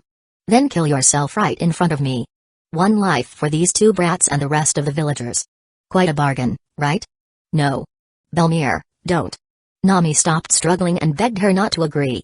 Belmere looked at Nami, then at Nojiko and the villagers. A determined gleam flickered in her eyes. She slowly stood and walked toward Arlong. No. Belmere, please don't. Somebody save us. Please. Nami's screams pierced the air. Arlong licked his lips in anticipation as Belmere stepped forward. Nojiko, who had been silent, stared at Belmere's back. The flying thunder god kunai had been buried in her thigh this whole time. Now, she pulled it out. Blood sprayed from her leg, but she didn't care. Closing her eyes, Nojiko screamed toward the sky with all her might, Brother Chaiga, where are you? PFFT. At that moment, a thick, blue arm flew into the air, twisting violently. Followed by Arlong's agonizing scream. Nojiko opened her trembling eyes to see the hem of a black robe fluttering in the air. A gentle voice rang out. Long time no see, Nojiko, Nami. You've grown quite a bit. Tears gushed from Nojiko's eyes. She desperately threw herself into the figure's embrace. Feeling the long-lost warm embrace, she seemed to lose all her strength in an instant. Nojiko buried her head in Chaiga's arms and whispered. Long time no see, Chaiga. Chapter 53, Noble Race? PFFT. Brother Chaiga. Nami, who had landed on the ground, saw Chaiga appear and immediately rushed over, squeezing into his embrace. Chaiga held the two little ones in his arms, one in each hand, and quietly waited for their emotions to calm down. After crying for a while, Nami lifted her tear-stained face, which looked like a little calico cat, and the first thing she said was, Brother Chaiga, why do you always call Nojiko first? A drop of cold sweat trickled down Chaiga's forehead. He thought, at a time like this, you still notice that? It seems Nami holds quite a grudge about this. Nojiko also raised her head from Chaiga's embrace, gazing at him blankly. Noticing Nojiko's eyes, Chaiga gave her a reassuring smile. Then, he gently placed the two little ones on the ground. After that, Chaiga turned to face the group of fishmen behind him, his Rinnegan eyes chillingly cold. Arlong, his face pale, clutched his shoulder, which had lost its right arm. Seeing Chaiga turn around, he stared intently at him and said, Who are you? How dare you attack me? Chaiga ignored him, only turning his head to Metis on his shoulder and saying, Metis, do you like eating fish? No, master. These fish are too disgusting. I can't eat them. Nodding, Chaiga seemed to be talking to himself. What a pity. Seeing that the human in front of him had severed his arm and was still ignoring him, Arlong somewhat lost his composure. He opened his wide mouth and used his remaining arm to pull out the saw-like teeth from his mouth. Miraculously, after the teeth were removed, new saw-like teeth grew back in their place. Holding the saw-like teeth in his hand, Arlong fiercely charged toward Chaiga. He aimed the teeth at Chaiga and shouted, Die, human. Iron tooth. Boring. Arlong's speed was no different from a snail's in Chaiga's eyes. Armament Haki instantly covered his right hand, making it pitch black and gleaming with a metallic luster. Chaiga raised his hand and struck fiercely at Arlong's hand holding the saw-like teeth. Immediately, the sound of bones cracking and flesh bursting erupted simultaneously. Arlong, who had just been charging, instantly fell to the ground, face-planting. Ah! Both arms were gone, and the second arm was violently shattered. The intense pain overwhelmed Arlong, causing him to roll wildly on the ground. Whoosh! Chaiga appeared beside Arlong. A black rod had appeared in his hand at some point, and he thrust it fiercely into Arlong's shoulder. Arlong let out a few more agonizing screams. Before he could scream for long, another black rod appeared in Chaiga's hand, and he thrust it into Arlong's other shoulder again. Two black rods pierced through Arlong's shoulder blades and stuck into the ground. A strange energy emanated from them, constantly impacting Arlong's mind. Chaiga's Rinnegan eyes even appeared in his thoughts, and this bizarre situation made him even more terrified. PFFT, PFFT. Two more sounds of flesh being pierced rang out, and Arlong's two legs each had an additional black rod. Clapping his hands, Chaiga looked at Arlong, who was like a dead dog on the ground, and deliberately showed a surprised expression.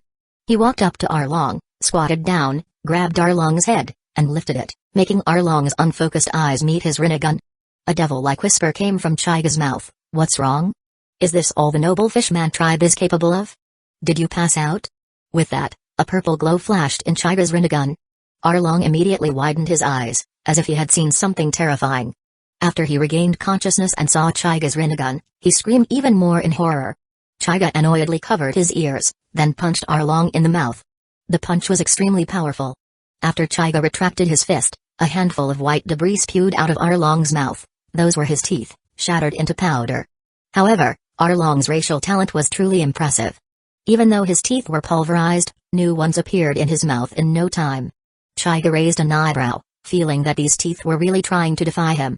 A ball of black flames appeared in his hand, and he pressed it onto Arlong's mouth under Arlong's terrified gaze. Arlong's large mouth was sealed by a layer of ice after being touched by the black flames, and no matter how hard he tried, he couldn't open it. Satisfied, Chaiga withdrew his hand and continued to examine Arlong's face. After a while, he found the long nose to be a real eyesore. So, Chaiga's hand was once again covered in armament hockey. He grabbed Arlong's nose and began to exert force, slowly twisting counterclockwise like twisting a motorcycle throttle. This inhuman pain caused Arlong's veins to bulge. He wanted to faint but couldn't, and he wanted to scream but couldn't open his mouth. He could only express his pain through violent trembling of his body. The fishman minions, who had been standing frozen in fear, finally came to their senses.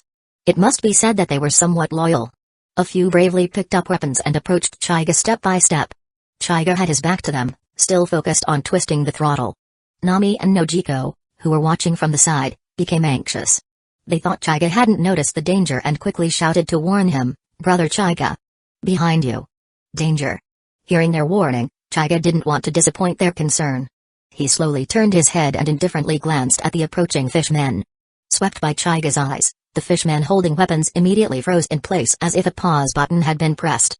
Their weapons clattered to the ground, and then they fell down one by one. The others behind them ran forward to check on their companions.